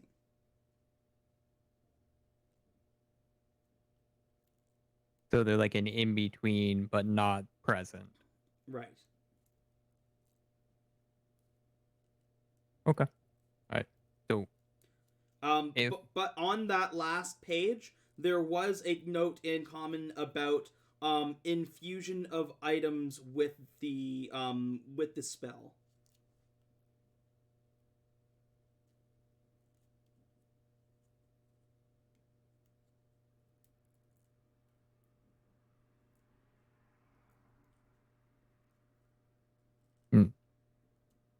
I'll relay that to the rest of the party. Like obviously, like I'm gonna be like going through these scrolls with everybody. Just anybody that's a spellcaster, obviously, just see if they can deal out the ciphers that are on there as well. To see if anybody else like has an inkling of it. So if we want to like investigate or anything like that as spellcasters. Somehow, despite my lack of literacy, I still have a positive roll in Arcane. So if I, no, I don't. Never mind. I'm reading that. I'm actually Never mind. 7 in real life today. I have a -1 Arcana if it helps. Me squinting at Vel. Sure.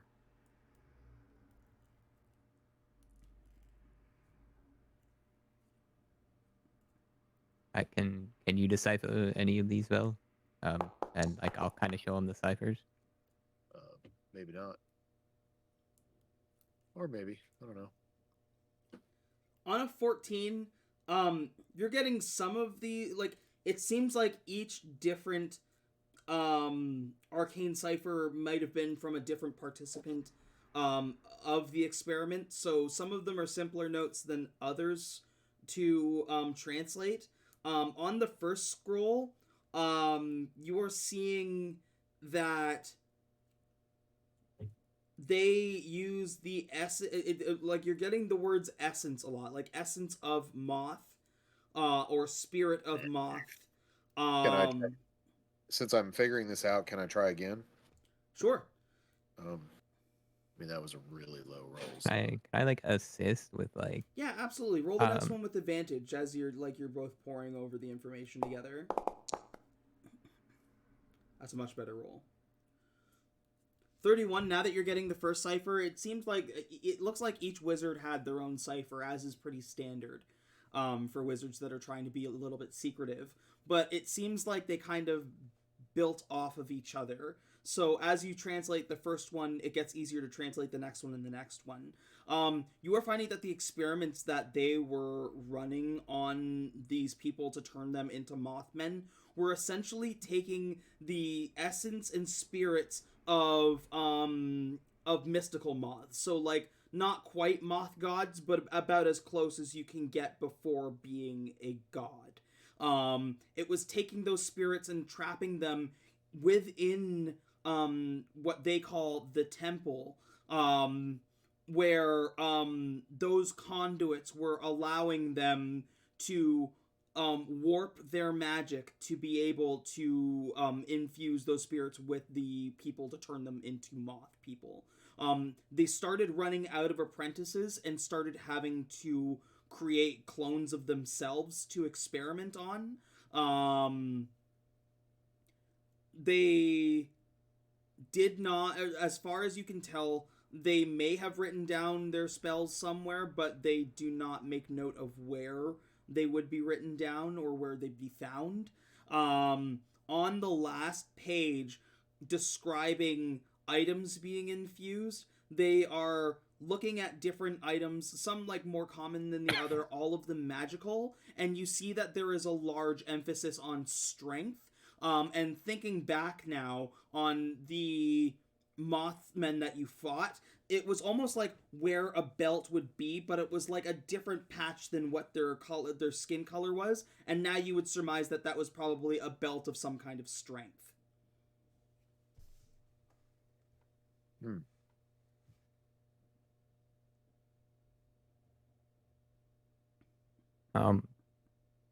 And then continuing on, it's the cipher at the end about infusing magical items. That was just straight up in common, right?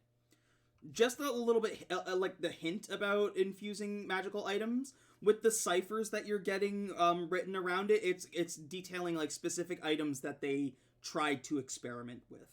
And it seems like the greatest success that they had was with a belt of strength. Okay.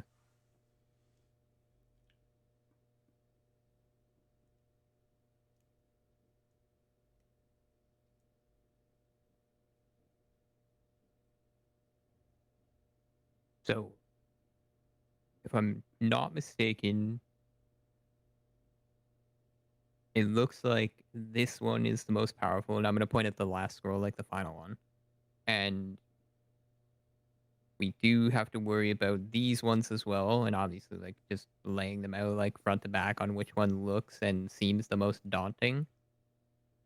But I don't see anything about the ones that we fought in the other room, so I imagine there's probably more scrolls somewhere, which means that these probably aren't the only ones. But this gives us a little insight into what we are coming up against. Everyone in the room can give me a perception check. If they wish.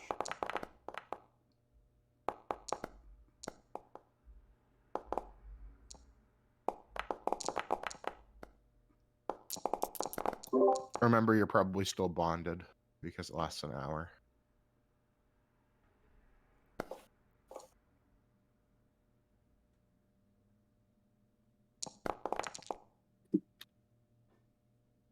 Woohoo, 11.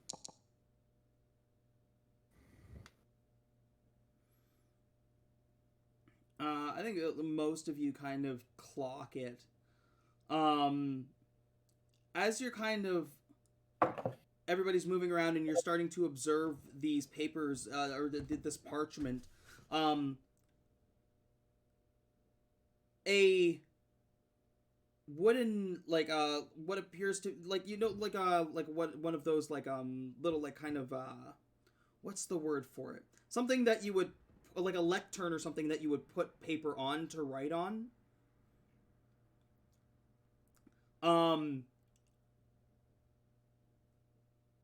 When everybody's getting close and like pulling everything out and moving everything around, you'll notice that a section of this lectern almost shakes loose, like there's something underneath.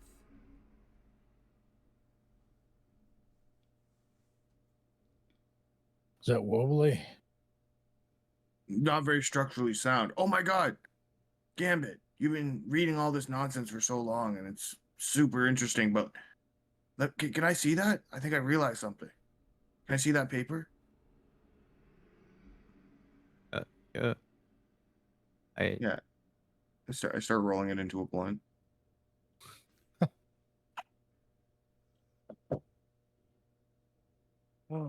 So they're making Mothmen mutant magic. That's crazy. I just don't get how Marv ties into all this. Well, I mean, if you were paying attention to anything that I was relaying to you, that you're going to use the soul of these moths to create more Mothmen. And if those guys are already walking around, they're going to make more, which means that Mav's soul is about to go into another body so that it can become a Mothman to serve the Moth Temple and the Moth Wizards. But he's not just a moth. I mean, I don't really think it matters. They're just moths that are ascending. We just said the word moth a lot. Marv the Moth. Well, I mean, that's what we're dealing with. I think what he's trying to say is he's a bigger deal than they're expecting, and we don't know what might happen.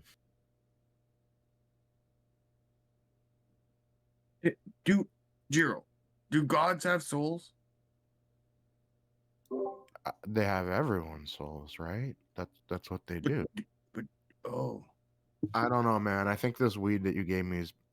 I can't even read since I had it. Is it in you this bad? no, I don't know. You're just everybody's uglier now. That's shallow of you. I respect it. Yeah.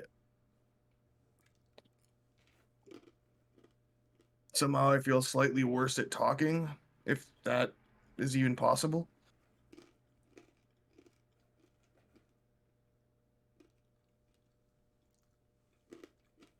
Well, it hasn't stopped you.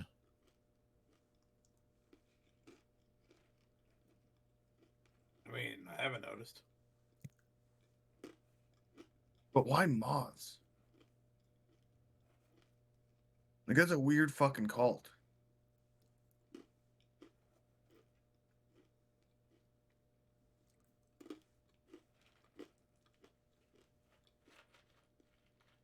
I mean, your moth kept you sane. Their moth probably kept them sane, or No, they were but insane and believed the moth was the thing. Who knows? but they're harvesting moth souls to make Mothmen to kill people. Oh, hey, no, moth people, not Mothmen. Oh, sorry, moth them. Yeah, well, we'll also accept moth theys.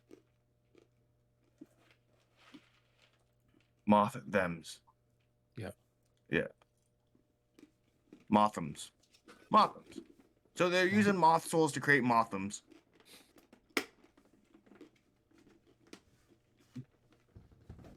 It's just a weird thing to do. How do you even do that? Can I harvest souls? Like, does anybody here know how to harvest a soul? No? I've done a lot more of taking souls away than stockpiling them. Where do you take them to? Like your basement? Oh, I just get they go away. I don't know. That sounds shady. I made people's souls Yeah, go away a lot too, though. It does sound shady, but that's religion.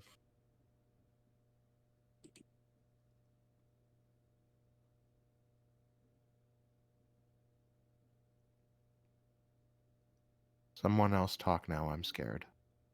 I'm scared too. I don't know how to help you.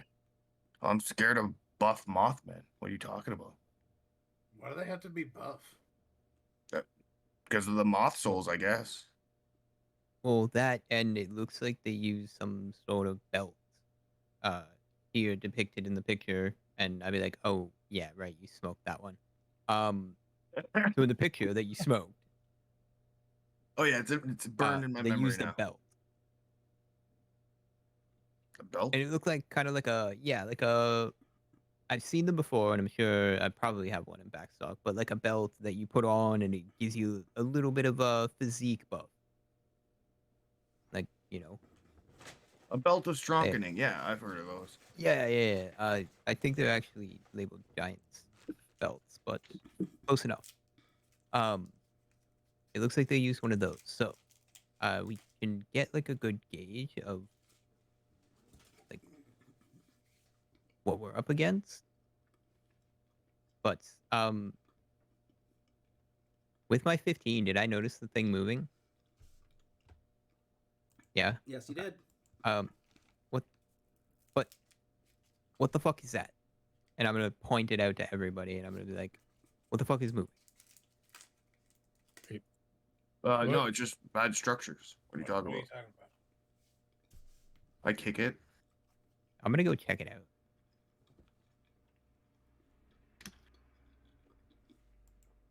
When Varjo kicks the lectern, the wood panel shakes loose, and you see underneath, drawn out, is one more parchment. Oh, This one has two different images on it. One is of the Mothmen that you fought. The other is of the Greater Dodameki. There is no common written on this one. It's just arcane script. But what you're able to make out from that arcane script is fiend's blood.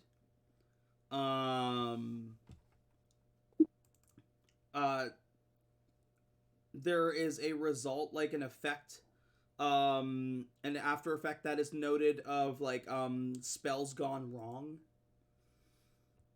The giant's belt is Hill's giant strength. And a note, almost like a pun in itself, of these things beginning to seek out magic as if like a moth to a flame. I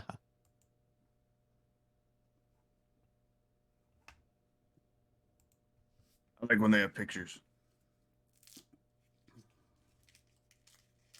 Also Yeah, I makes it can easier to understand.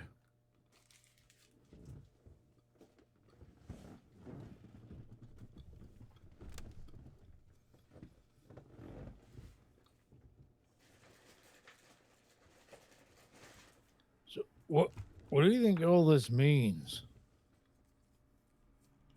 If anything. Well, I mean, it gives us details on the experiment. So, I mean, it's just, hey, this is what they did down here, but it also gives us a pre-warning on what we're looking out for. These are the types of things that we will likely encounter. We've already seen this, and this. And I'll point to the Dodomeki and the regular one. And we've seen... we've seen, like, pictures of this. Because I think there was one place that we seen, like, a mural on the wall or something like that.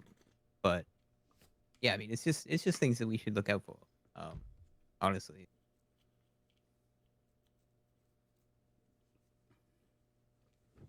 But I Yeah, mean, it looks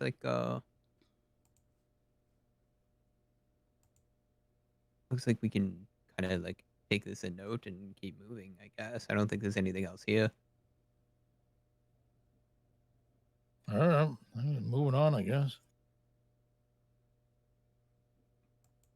So can I give Marv a belt and then he'll get strong? That's what my takeaway is from this. I think only if you infuse his soul with something else. I think that's what the experiment was. But I see a passage up this way, and I'll like point to like the back corner.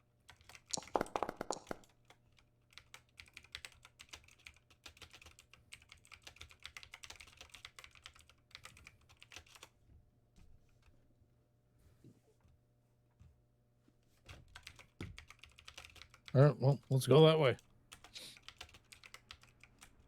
Rathage is going to start forging ahead in that direction then? All right. Let's go. Onward and forward. We got a 6 and a 4. Hold on. Let me cover up that spot.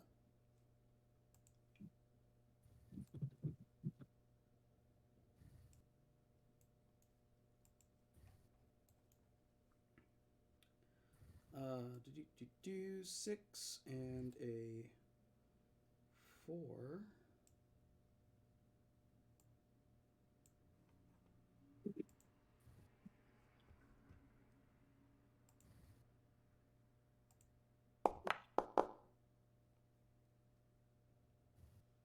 Okay. You are moving through one of the hallways. When as I'm going to say as Gambit steps down on one of the tiles, it feels like it sinks in to the ground. You hear kind of like a katunk, and then as the room fills with gas. I need everybody to roll a Constitution saving throw, unless you're immune to poison damage. I'm not immune. Well, I do have resistance, though.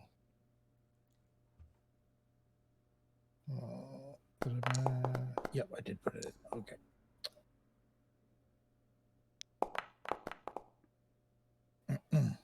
Oh, that shouldn't have been an advantage. I'm sorry. Oh, the nicer one was the first one, anyways. Yeah.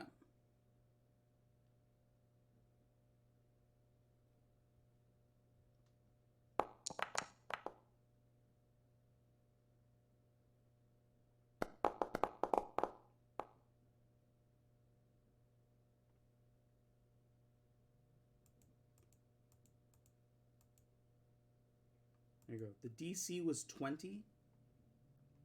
I think the only person who hit that was Sarge. And Sarge, you're already resistant to poison? Yes, sir. So you're taking half of half on this, and everybody else is taking full. Unless they are resistant to poison, in which they would take half. That is 40 poison damage.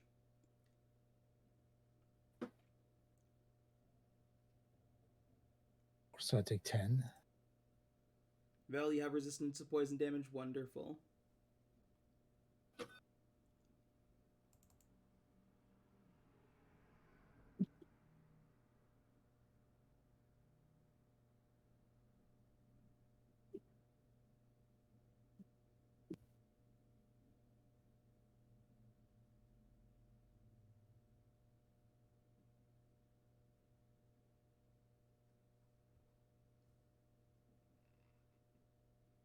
And Jiril has a diamond. Yeah, he just thought it was pretty. Okay. Does- Yeah. Do you get emboldening on this roll? It's a save, so I don't think so. I will double check. Oh, I thought you said it was unsafe. Oh no, it is on save. So yes, I would. Yeah. Which means I make it because I needed one to make it. Sweet.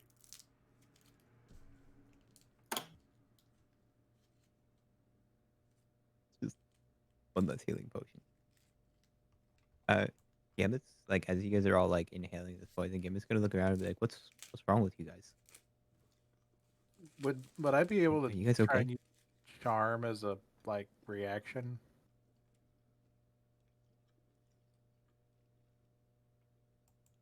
What?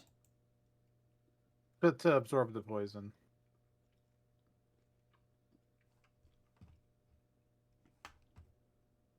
Oh, what charm? I have it. It's not even a guarantee. I have a charm of absorption, and if I roll a 6 on it, I could knock out 25 of that. Okay, yeah, like absorb elements. Yeah. Well, yeah. All right.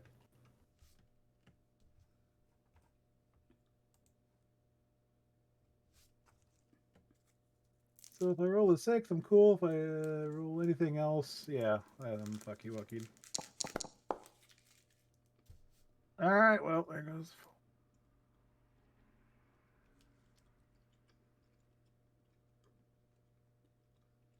It's worth a shot. If your character sheet is accurate, you've got a full lay on hands. Oh, I know. Okay. Yeah.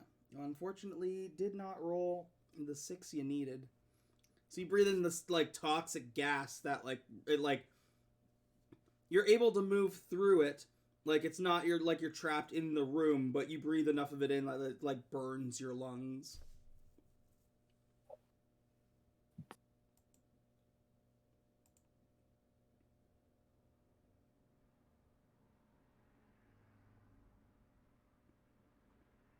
As soon as it's gone, I kind of put my hand on my chest. And I'm like, oh god, that it hurts, and like I start doing lay on hands while I'm trying to breathe. Huh. I'm just running. Fuck this shit. Let's get out. Perfect. Yeah. Give me more rolls.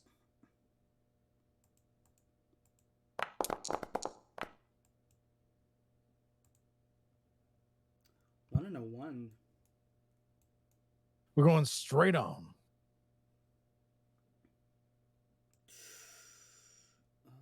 Oh yeah, that's the only way you can go. Oh my. Okay. Oh my.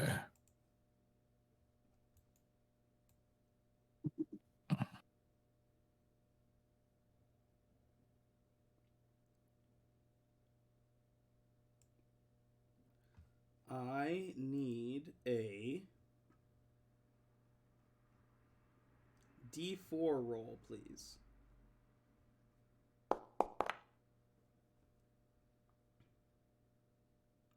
Okay. I'm going to throw you back on the Rabinaster battle map here. That's interesting.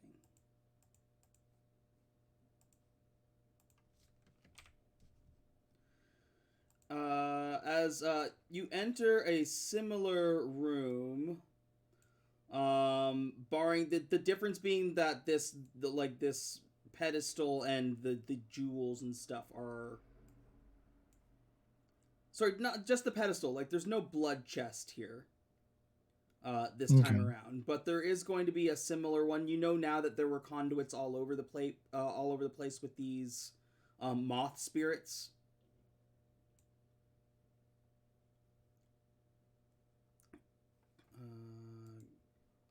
Why don't we take a 5-minute break? Let's go ahead and stretch your legs while I set this up. Cool. Stretch. Be right back. Yeah. How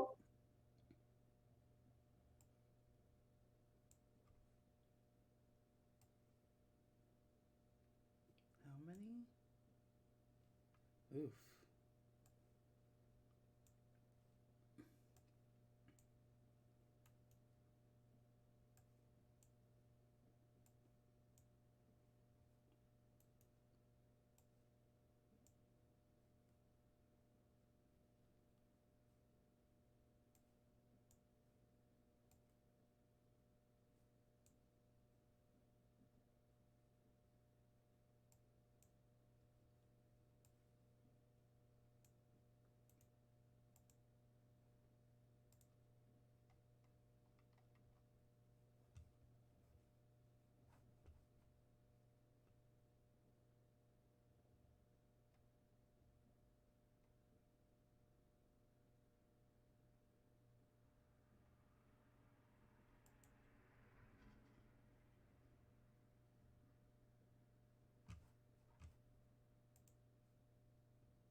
I'm back.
I am back.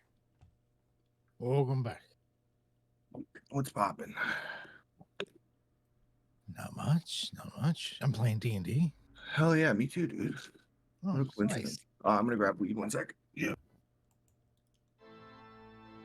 Sounds like an amazing idea.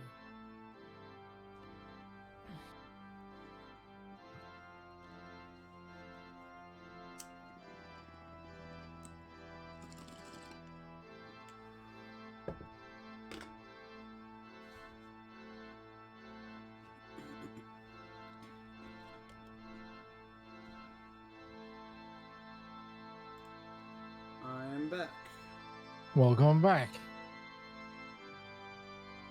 Who's here? Roll call. I'm here. Adam was just grabbing some weed. Yep. Booey. Val's here. Was that you, Joda? Mm-hmm. Count?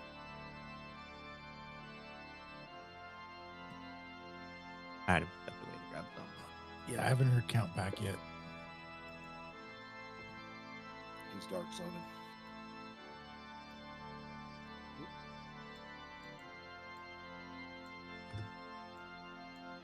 That's a joke from when we used to play the Division together. Huh? Some of our other friends. We started. So referring inside to- joke with the person that's not here. Yeah, he'd understand. That worked out well. And that's why I was explaining it. I was like, I thought I'd share the inside joke so everybody understood. You know, it's basically a. It's become the slang reference in the group for going and taking a shit. Oh. You say you're dark zoning. Jesus. I'm a simple man. I stick with Lansdowne cable. Dropping the Browns off at the Super Bowl. There he is. Huh? There we go. I'll bring you over to the room that you walk into. Let's get it off of the be right back screen. Let's get her done.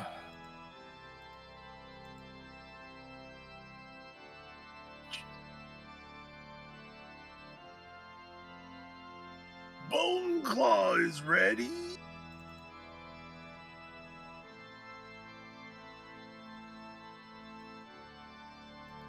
Yeah, you move into the room to see these, like, somewhat shambling, but also, like, they seem aware as you move into the room.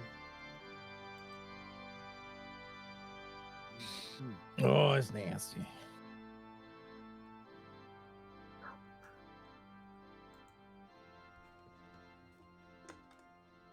That's nasty. Hmm.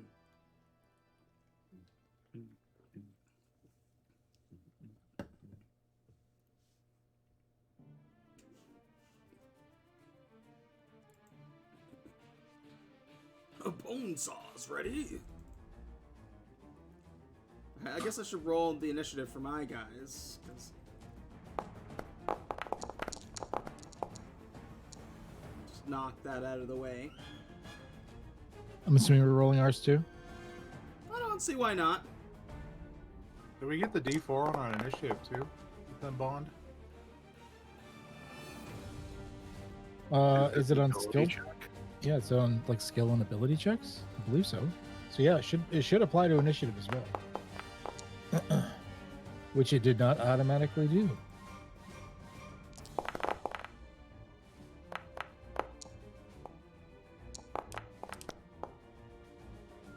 Yeah, it says attack rolls, ability checks, or saving throws. Mine Alright. should be one higher. It is up to you if you want to actually adjust it or not and how lazy you feel. You'll be tied with Jiril. Mine's going up by 1 as well. Okay.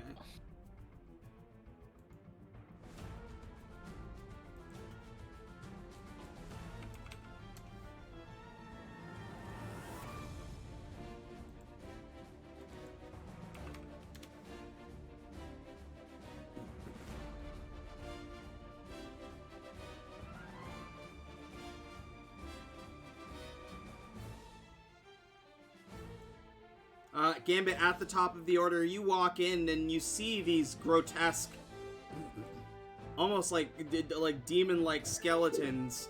That as you walk into the room, like they notice immediately, their heads turn, and one looks and says, like in clear common, "Visitors are not welcome."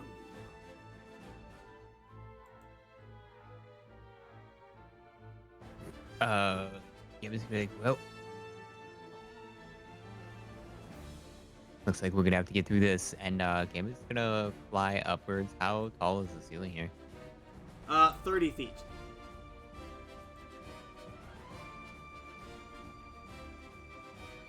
And Gambit's just gonna start launching cards at things, I guess.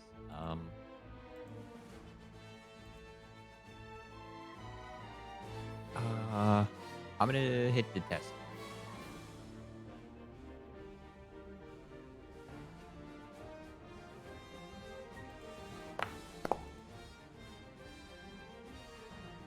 That'll hit.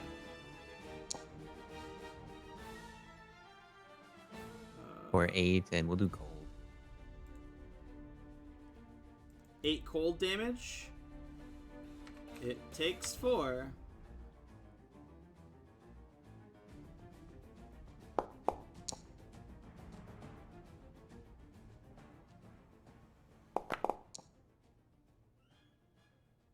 And seeing that it didn't take much of the cold, I'm gonna hit it with fire this time.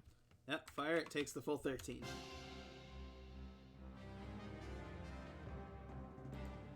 Alright, it looks like they're weak to fire, and that'll be my action turn.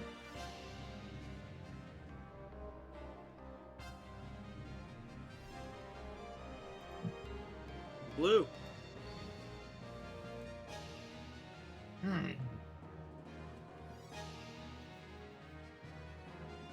Well, fuck. Well, let's play a magic game of focus attack and take him out quickly. So I'm gonna run to the one he just hit, and I'm going to, as Joe would put it, cast Bonk. Monk. It's a great spell.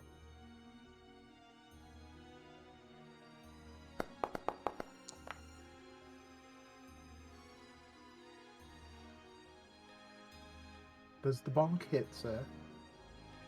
17 hits, yeah. Oh, lovely, lovely.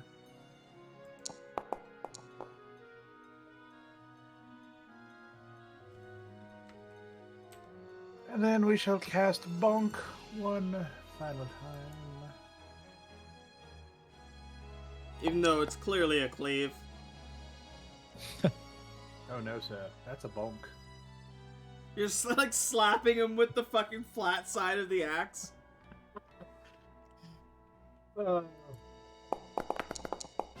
then I'm going to, he said fire, so we're going to try radiant. And we are going to do our smite.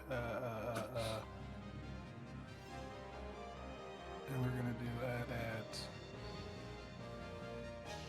Oh! Yeah, I'll take my last third level slot. That way I get the full 5d8.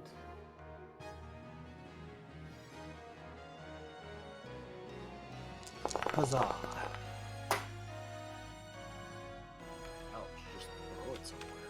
What was that? Jeez. Yeah, it just erupts. You cut into this thing and it just like bursts into a fucking blast of light as it screeches. And that will... Wait a minute, are they considered undead? They are considered undead. Did you kind of look at?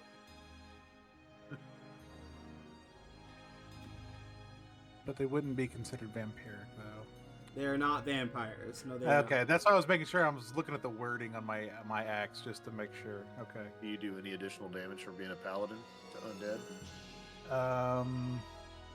Just in smites. Yeah.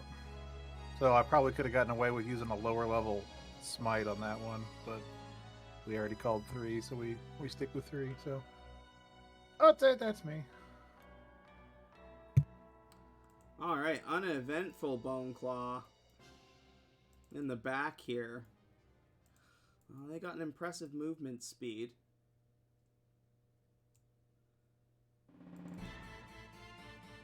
Thing runs up 40 feet.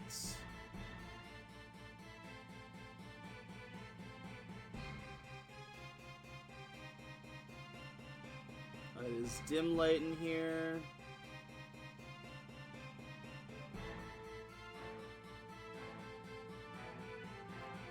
It's just going to use an action to move right up to you. Actually, no. It's going to stay where it is. Hold. It's going to hold. Wandering is going to move up, and it's also going to hold. And Varjo, it is your turn. Cool. Arjo is going to pull out a little stick, light it on fire, and like wave it around, and it starts to illuminate. And I'm going to cast Moonbeam somewhere. Cast it here, right between these two motherfuckers. Okay.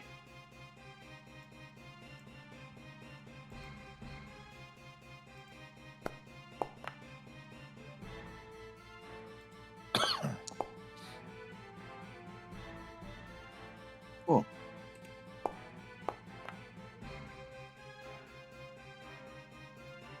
$16.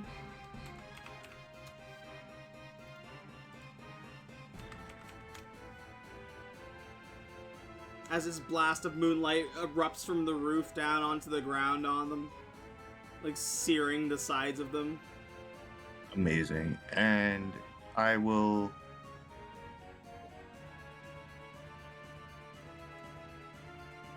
Yeah, I'm good. I'm going to use my bonus action to wild shape into a rock elemental. Or the crystal elemental, whichever. The crystal elemental. Yeah, or crystal golem, or whatever we're calling it. Where is that? As far as like cricks and cracks, his jaw like breaks open and he starts to move, and it's the most uncomfortable wild shape you've ever seen. Oh, that makes me feel sick.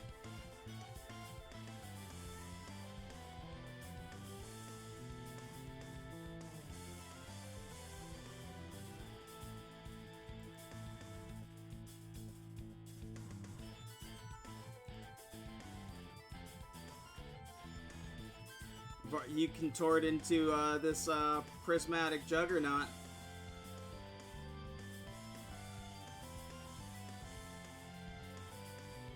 As you move into their space, the two in the front react.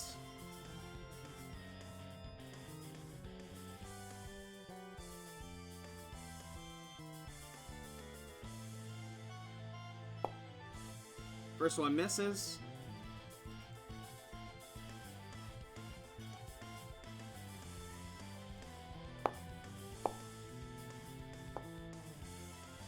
Second one hits.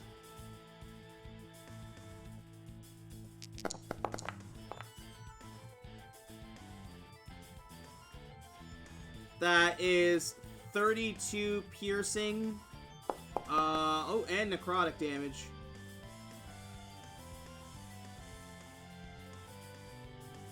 Varjo takes damage.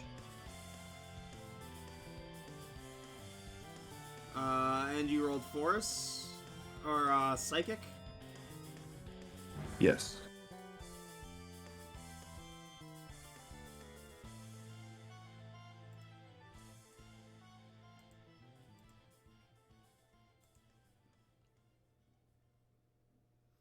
Oh, sorry, that's everything for me. Perfect. I thought I'd passed it already. Yeah, Varjo starts shining like this brilliant white. Detestable. You're all up in its cheese. You. It's gonna shadow jump.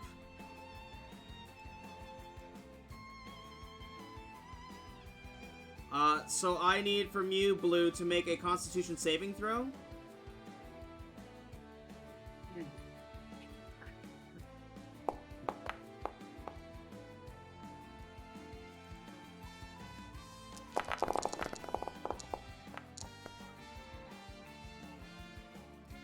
You take 24 necrotic damage. No, As- I don't. Or you don't? Okay. As it bamps behind Varjo. I think I have that with my armor. I'm checking. Oh yeah, necrotic resistance, you would take half. Yeah, it's half, so 12. Hell yeah. And that is all it can do. That's an action. Jiril. All right. 5, 10, 15, 20, 20. Let's finesse my way to this position. I think the ones that have reactions both take a shot at me, right? Yes, they do.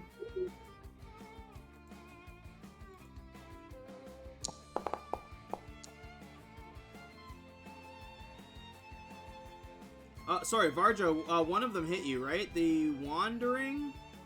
Yes. Yeah, you're grappled with that one. Okay. Oh, sneaky.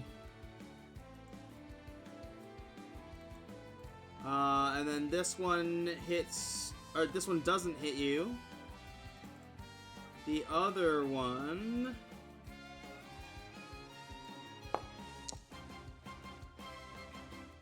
Does a 19 hit? No. No? Okay. Yeah, both of them Oh, miss wait. as you move in. You guys, it's time for the very fun. I had something. Fiesta. Spirit Guardians. Fiesta Spirit Guardians. It's the same Fae, but now they have party hats. Exactly. That's awesome. They used to have sombreros, but I decided it was too culturally insensitive. But Which is funny, because Jiril now cannot properly say the word culturally insensitive. Exactly. Nor does he know what it means. Anyway, those guys don't have to roll saves until they start their turns there or enter the space. Yep. So that is it for me, because I don't have any meaningful bonus action. that's Wrath. me. That's me. All right. We should really focus fire, so I'm gonna come up behind Detestable. If I sneak in this way, I'm kind of between two of them. That's which is better for me. Yeah, then Also, already taken Nope. the reactions.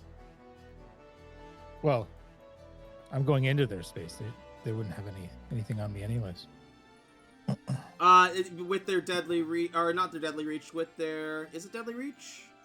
Yeah. In response to a creature entering a space within 15 feet of it, the Bone Claw makes one piercing claw attack against that creature, but it's a reaction. Sneaky. Right, Yeah, so I'm okay, keeping track cool. of the only ones that have one left right now are Several and Stagnant, and the two over here who haven't moved yet. All right. And then we're doing the appropriate law escalation techniques, which is my rage. And then we're gonna focus fire the, what is it, Detestable? Yeah. Okay. So focus fire the Detestable. Of course, I'm using the correct amount of force so that we can advantage this. That definitely hits. And it hits. That is, I'll take it. It's not the worst. 14 damage. And then attack. Advantage. Let's go ahead again. Oh, that's a little bit better. 17 damage on the second one. And that was action, bonus action, and movement. I am complete. I have finished myself. Huh. Bell. There you go. cool. Let's see here.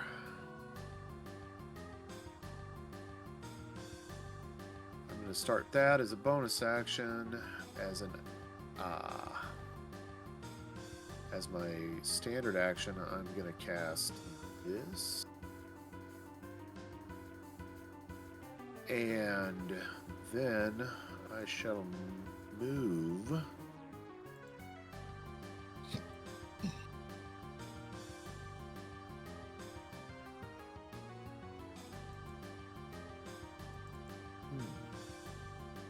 I'm going to move to here for now. That's 35 feet, and I have 15 feet left. You said the walls are 30 foot high? Yeah. I'm moving 15 feet up the wall. My cloak of Arachnida.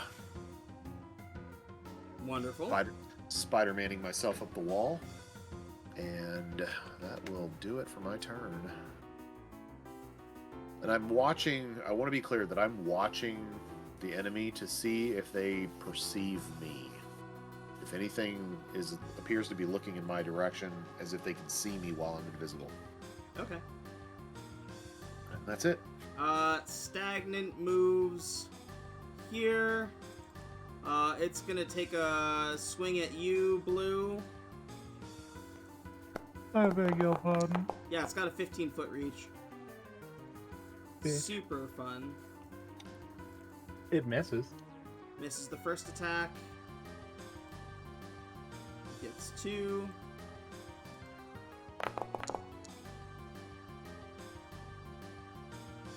That'll hit. That'll do, pig. That'll do, donkey.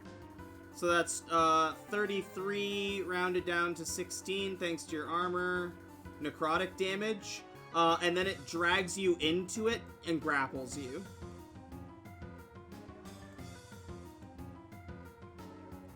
Hey, yo, consent.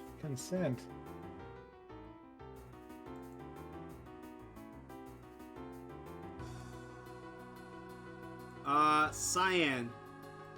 Oh, by the great god Ryu, we can't be having Blue Vesaur getting attacked and pulled in without consent, so we'll do something about that now. You were almost Irish there. Almost. Yeah, like Colin Farrell if you got him from Wish.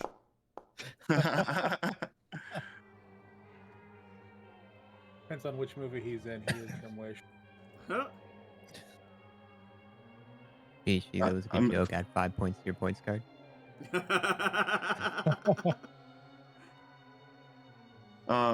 23 hits, I'm assuming.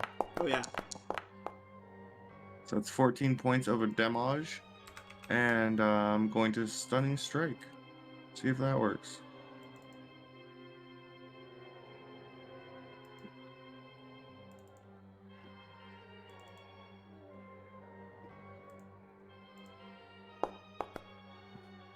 You fuck. Not 20. Well, I got more of those.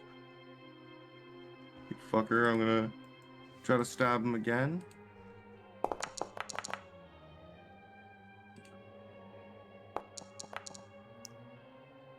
That's another 9 and another Constitution saving throw. Just minus that off manually.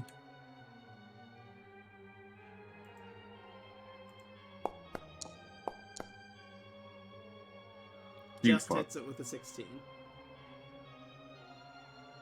Okay, well I'm gonna punch or start throwing some kicks in his direction. Yeah, love a good high kick. Come on, Cyan. 15? 15 does not hit. Fuck. Flurry of blows.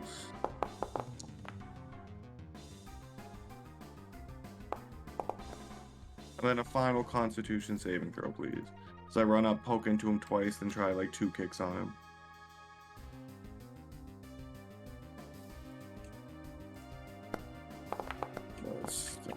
That's another natural Rigged. 20. Rigged dice. I told you to uninstall that fucking mod. Awesome, that's me. Pattern Bone Claw. He gets to make a wisdom save.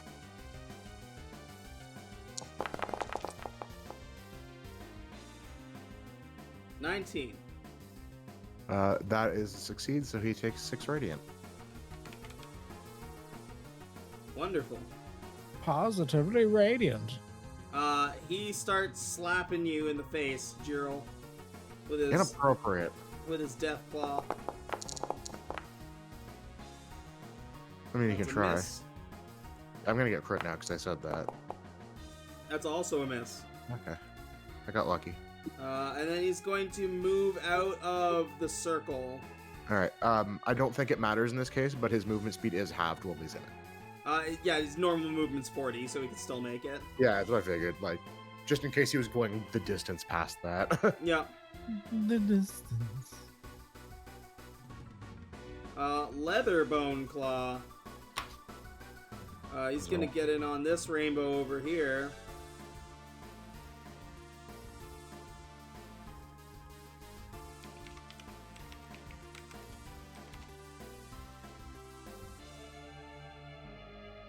I think your speed's just 0 here.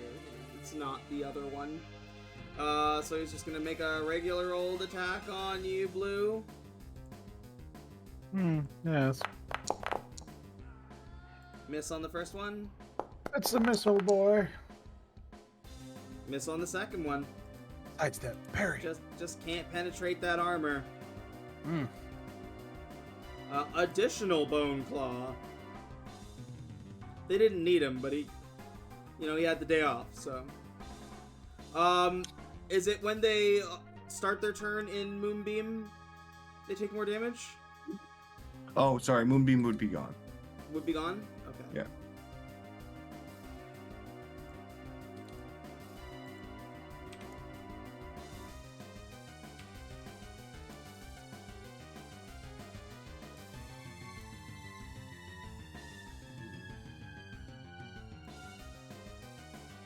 Alright, on you, Varjo. It's 23 to hit. For 27, 9 of which is necrotic.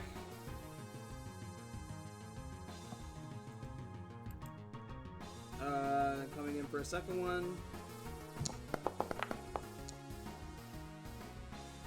I believe 21 is Yep. Also a hit, yeah. Yep.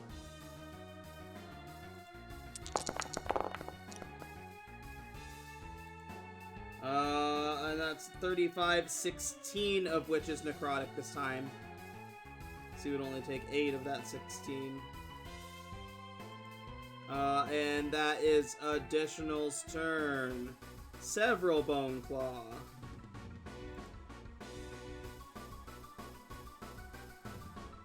Wait, what was the one before? Additional. Oh, I moved the wrong dude. We'll call that was Several's turn. But Additional was way back here. Oh. Oh. Move him down here. There we go. So we can just move this to Gambit at the top of the order.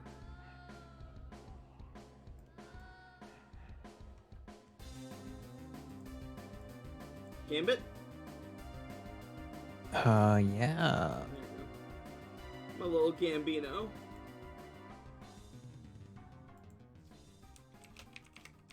This is They're all really close together.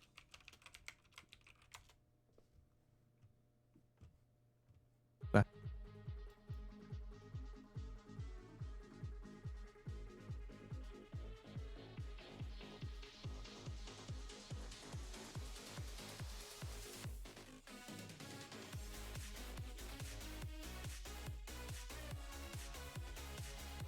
did that hit all of them? Except for one, obviously. Except for one, yeah. Okay. Okay. Damn. It's a good spell. What is he doing? What are we doing? Slow. Oh, okay. Oh, excellent.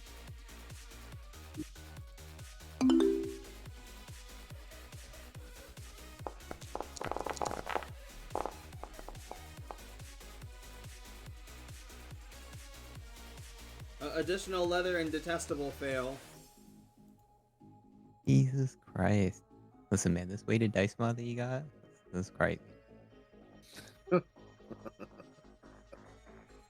I mean, they're getting good pluses. Yeah. Can't use reactions. Additional. Wait, we got it. That's fucking huge with these guys.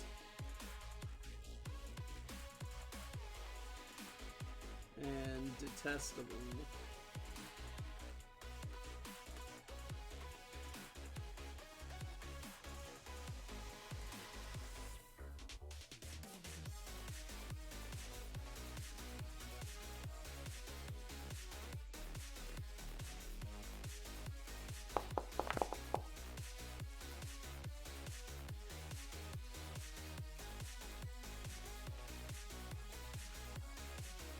How tall are these guys? Pretty fucking tall. They're large size, so you're looking at like, probably like a good like 12 feet tall. Like they're massive.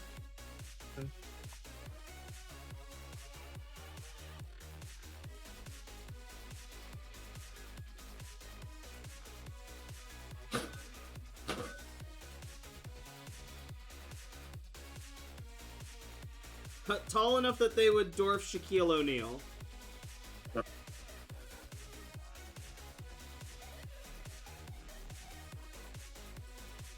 saw a TikTok today where it was like a whole family of people that were really tall, and you get to the 7'1" guy, and they were throwing up statistics of like what percentage of the world they're taller than. And the 7'1" guy is apparently like taller than, or there's only like 3,000 plus, just a little over 3,000 people in the world that are taller than him. Like the entire world. It's Wow. Like, seems like a really small number. Blue, that is your turn.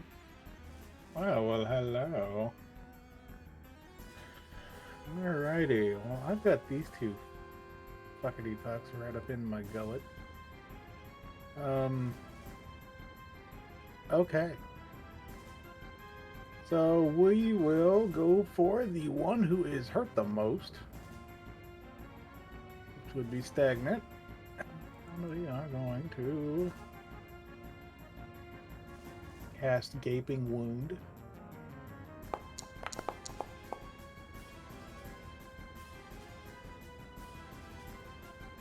$27 definitely hits.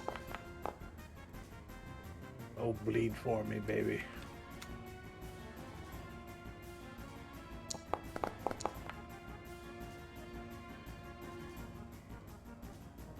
Uh, 16 just hits. Okay, thank God. Because we're going to put some smit on this one, too.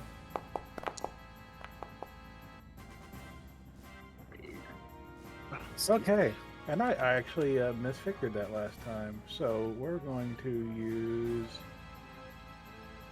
on this one, we're going to use a first level spell, which gives me 4, because I get 2 for level 1, plus 1 for my advanced, and then they're dead, so that's 4.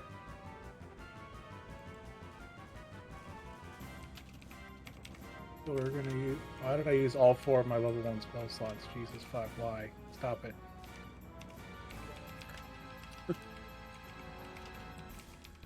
So 4d8 with a level 1, because actually, Detestable should have gotten a 6th d8, but that's my bad.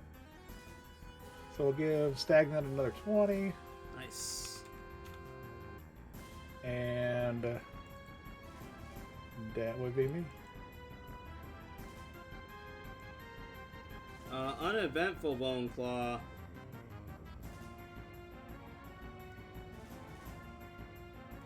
Uneventful Bone Claw is going to get a little close. Just a little bit. And it's going to attack you, Gerald, Oh my. as it swings out with a piercing claw. Misses on the first attack.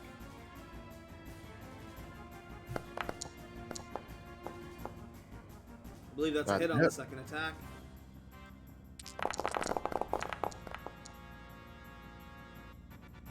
$35 damage, 6 of which is necrotic. definite save there. But it does drag you to it.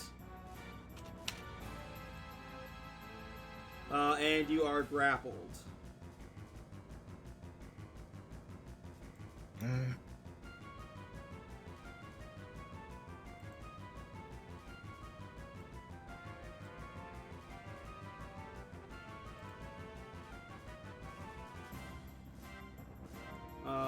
Wandering is gonna have to make a fucking roll.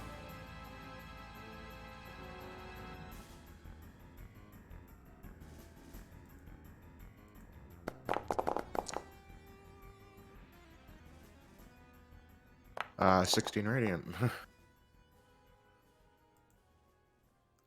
16 radiant.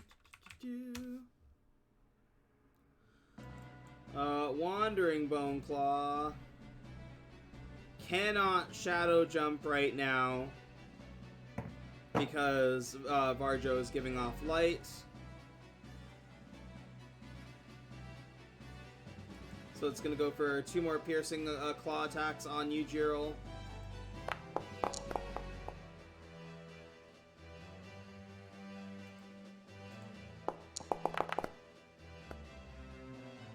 $21? That is a hit. That's a hit.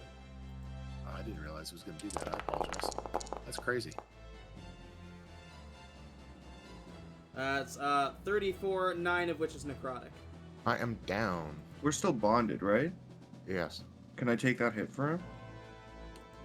With my reaction? Oh, I forgot that's a thing. Yeah. So how's it work? Varjo switches with you? He can teleport anywhere within 5 feet of me and takes the damage. Okay. So if you want to get to the other side of this engagement or whatever, to get away from the 2 guys closest to you, you can. No, I'm good where I am. Wonderful. So yeah, give yourself the health back, Varjo. You take that hit instead.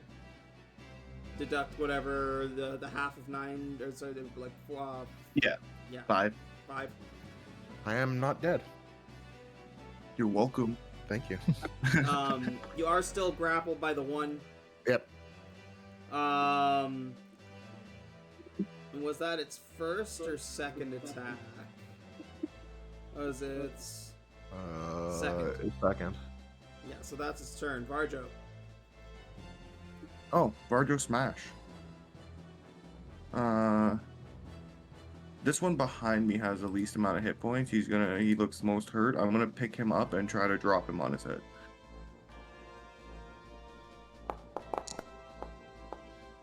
Hell yeah. Nice. Yeah, you do 23 psychic damage to this guy as you pick him up and drop him. And again, I'm just gonna like stomp him while he's on the ground. Holy shit. That's a nat 20. Oh. 26 points of damage. Huh. Third.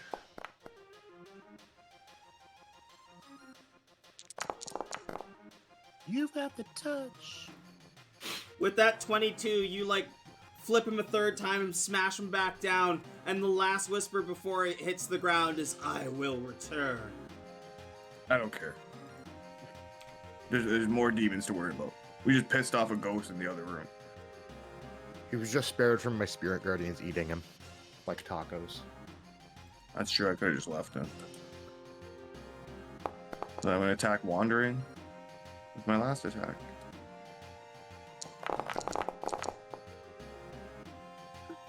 That's 22 points of psychic damage. Nice. And that's me. Jiril. Spiritual weapon, baby. Put it down there. So that's going to hit Wandering, or attempt to hit Wandering. Yep.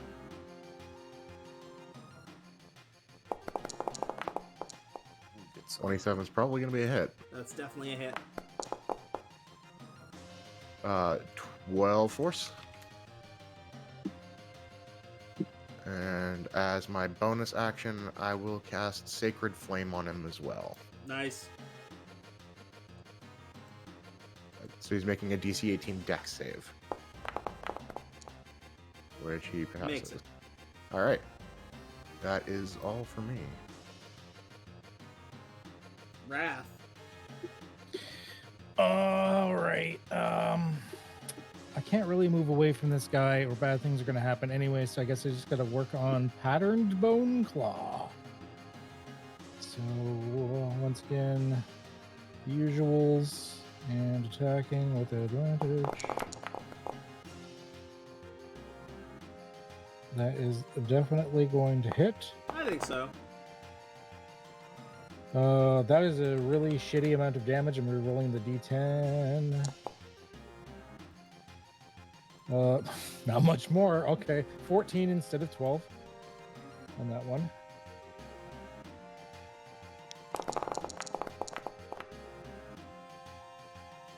That's definitely gonna hit. Jesus. And 12 damage. I can only do the reroll once per round, so. And that's all I got. Yeah, Really. you just start whittling this one down. Vel. Okay. You do a quick measurement? None of them seem to have noticed you within that round. Like the field of battle is busy right now, but none of them have even glanced at you. Okay. Okay. Yep. All right. So here's what we're gonna do. Vel's gonna continue his run up the wall to the ceiling, and then basically move back. Ooh, I'm using the wrong thing. Hold on. So I'm running along the ceiling to here. Okay. And as my action, I am casting this. And because I'm invisible, that should give me advantage on those attacks, right? Yes. So, Oof. did that? Was that just a single attack? Oh, I see what it's doing. Okay. Cool. So I'm gonna just roll 3 of these real quick.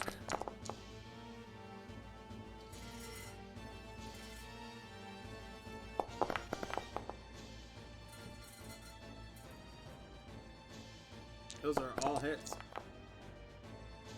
I got 5. There's 5 total attacks with the Steel Wind Strike. I didn't pull a single crit though. I'm kind of disappointed in that.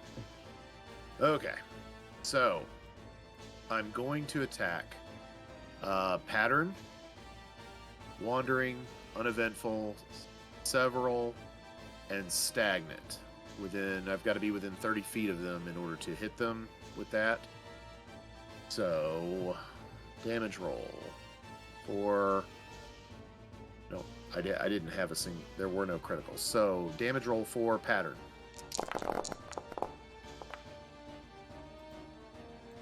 17 force. And I guess I'm going to have to just hit this and...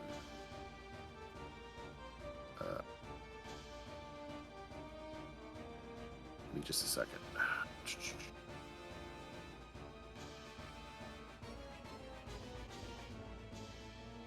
Okay. You can just roll 6d10. Yeah, I was that's what I was doing. I was setting it up in there to do it. So, Wandering 36.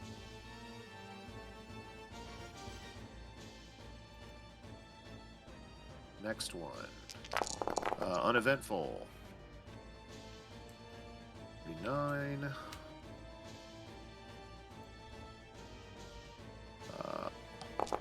Several. 32. And last will be Stagnant. 43. And then my movement, I have to end within 5 feet of somebody. So I'm not on the ceiling anymore, and I'm next to Wrath. I'm still invisible. You're still invisible with greater invisibility? Okay. Yep, still invisible to greater invisibility, and that will end it. I don't. Okay. I was trying to think if there's anything else that I would have a bonus action, but I don't know that I have anything I want to use it on, so we'll just call it there. That's enough. As like anybody who can see Vel watches him like just like flip between each of these big fucking brutes and like slice into them. Anybody else just sees like these cuts like just emerge from these bodies, with a little bit of like black blood like just spraying out of them. Stagnant Boneclaw took the most fucking damage from that.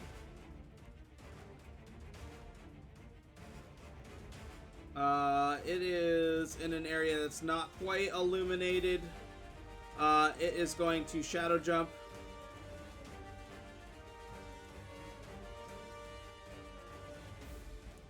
So I need Blue and Cyan to roll a Constitution saving throw.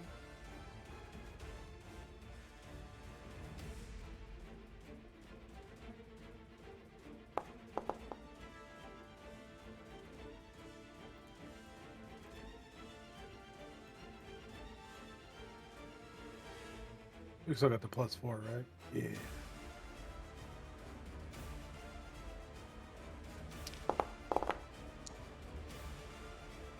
Fuck.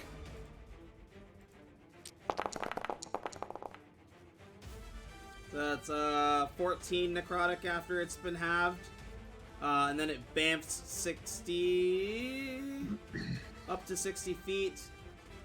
So it's gonna go back here with its spoils, which is blue, which it drags with it. Blue. Ah, consent.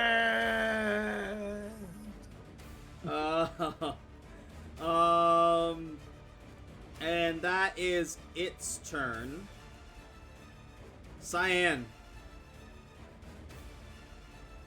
So, where did Blue get dragged to? All the way over there? So you watch as like this Yeah. thing like explodes into like a shadow, and disappears, and Blue gets dragged into that shadow, and they pop up on the other end of the room.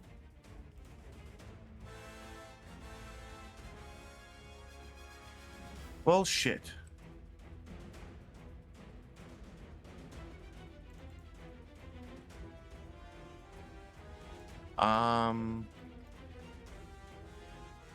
So is this entire room like dim light? Yeah. The only thing that's No. giving off actual light right now is Varjo, or whoever's holding a lantern. I have a lantern lit, Yeah. but it's only bright light within 20 feet of me. He was well beyond that.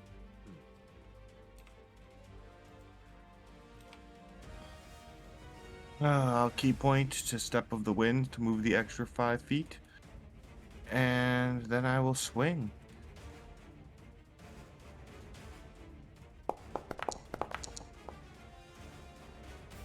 24 Hell will yeah. hit. And you know what I'm gonna do. Do it. Do it. Do it. Do it. Counselor should have never brought them into it. Kill them immediately. I will stun something one day. Never. One day I will stun something. Oh, let's go. Extra D8. Double ones, let's go. What are your rolls tonight? Jesus Well, you Christ. got that fucking mod turned on, dude. I don't Yeah, fucking he's- know. I just hope yours is worse here for my final stunning strike. BM's got the TPK mod turned on. I roll high, they roll low. Yeah. That's a hit. All right, so he is stunned. He lets go of you, Blue. Aha! You're welcome. Thank you, brother. That's I am.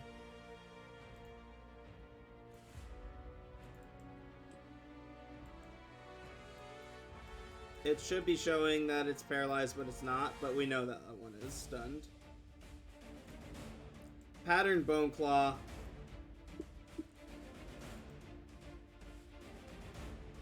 It is going to swing on you, Wrath, being the one in Yeah. front of it. I figured. That'll hit.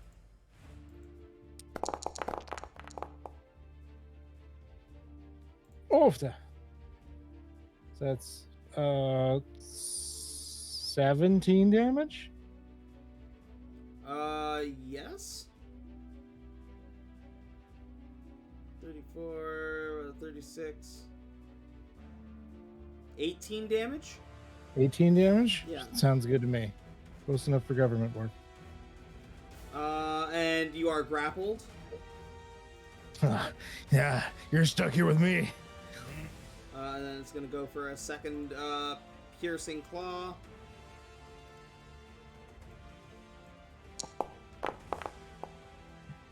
And miss. Leatherbone claw. This one is one that is slowed. It's gonna come up and attack Barjo from behind. And I think it gets one attack out of a multi-attack, right? Yeah, Yeah, if it's slow. that hits.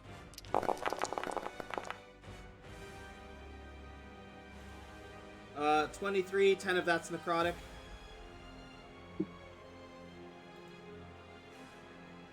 Cool.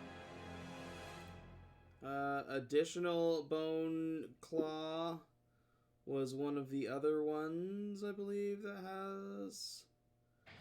Yeah, he also only gets one action. He is going to roll up behind here. Actually, he's got, what, half his movement? Correct. He is going to move up towards Blue. Make a swing on him.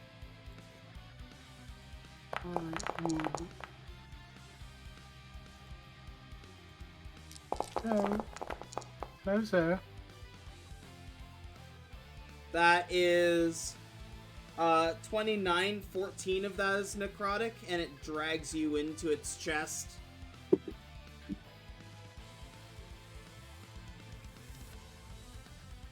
No. Science size.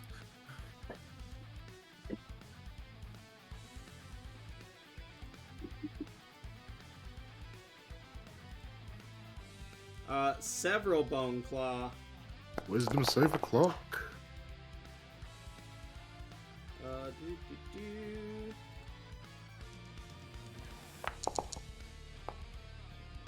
Fails 12 the radiant. save, takes 12 radiant. Oh, that's not right. That was some super fucking special radiant.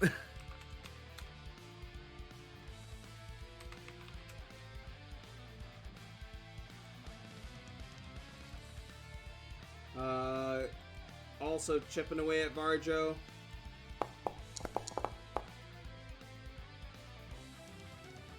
One. That's a miss.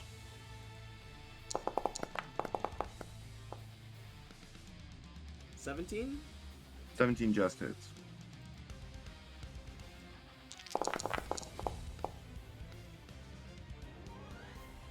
Is 36. 8 of that is necrotic.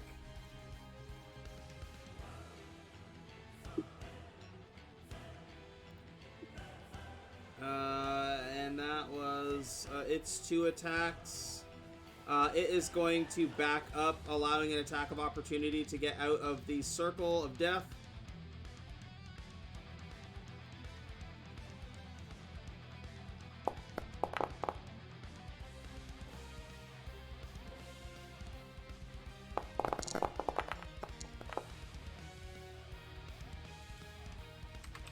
Oh, we didn't change your type when you got hit. Oh. Roll a d10.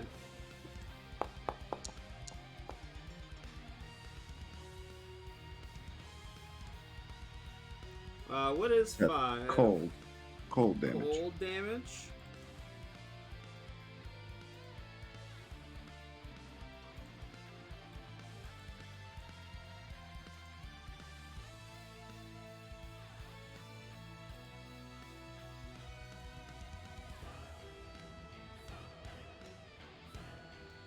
There we go.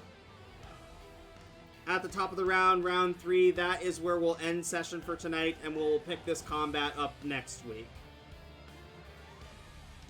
I love me a good fight. Yeah. I think what I like about this fight is it's still tough, but like more manageable, even for like a deadly encounter. They don't have an excessive amount of crazy things. Yeah, this hasn't like stupidly rocked us this time or anything so far. So far. Blue's getting fucking violated. I cast lack of consent. Jesus Christ. But yeah, that's where we'll leave off for now. We'll be back at it next week. What do you got going tomorrow? It's still Song of Leaf and Bark? No, Song of Leaf and Bark has concluded. Yeah, What a Kirby's gonna campaign. run Lost Mines of Fandelver. I don't know if he's streaming it. Wonderful. Well, that is pretty awesome. Yeah. We're back on New Saturday. version with the Shattered Obelisk version. Wasn't that the upgraded version of that, or am I thinking of something else? I'm not sure. Saturday we're back with more Cleaning Crew. That is exclusively on Arena, so be sure to check us out there. If you're looking for me anywhere, it's always Bad Hair Gaming, so you'll be able to find it there. And then Sunday we're back with more Whispers in the Weird over on Cat Hub's YouTube, which has been an absolutely delightful Cypher campaign that I look forward to every single week.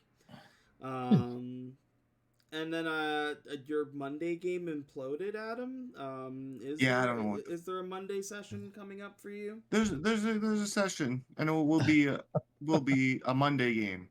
That's for sure. There will be a Monday game, so be sure to check out Talking with Adam on Monday. You'll be able to get the links for all of these fantastic creators in the description below if you're checking us out on the YouTube. And I believe I have their stuff up on the descriptions for Twitch and Arena as well. Be sure to check them out. They are all wonderful people, wonderful creators. Other than that, that's it. Red Countess, thank you for hanging out in the stream. I saw you in there. Mucho appreciated. I hope you enjoyed as much as I did. And that's it. Thanks to everybody who tuned in. I love every single one of you. Hope you have a wonderful day, afternoon, or evening, wherever you are. And as always, power of the players. We're out.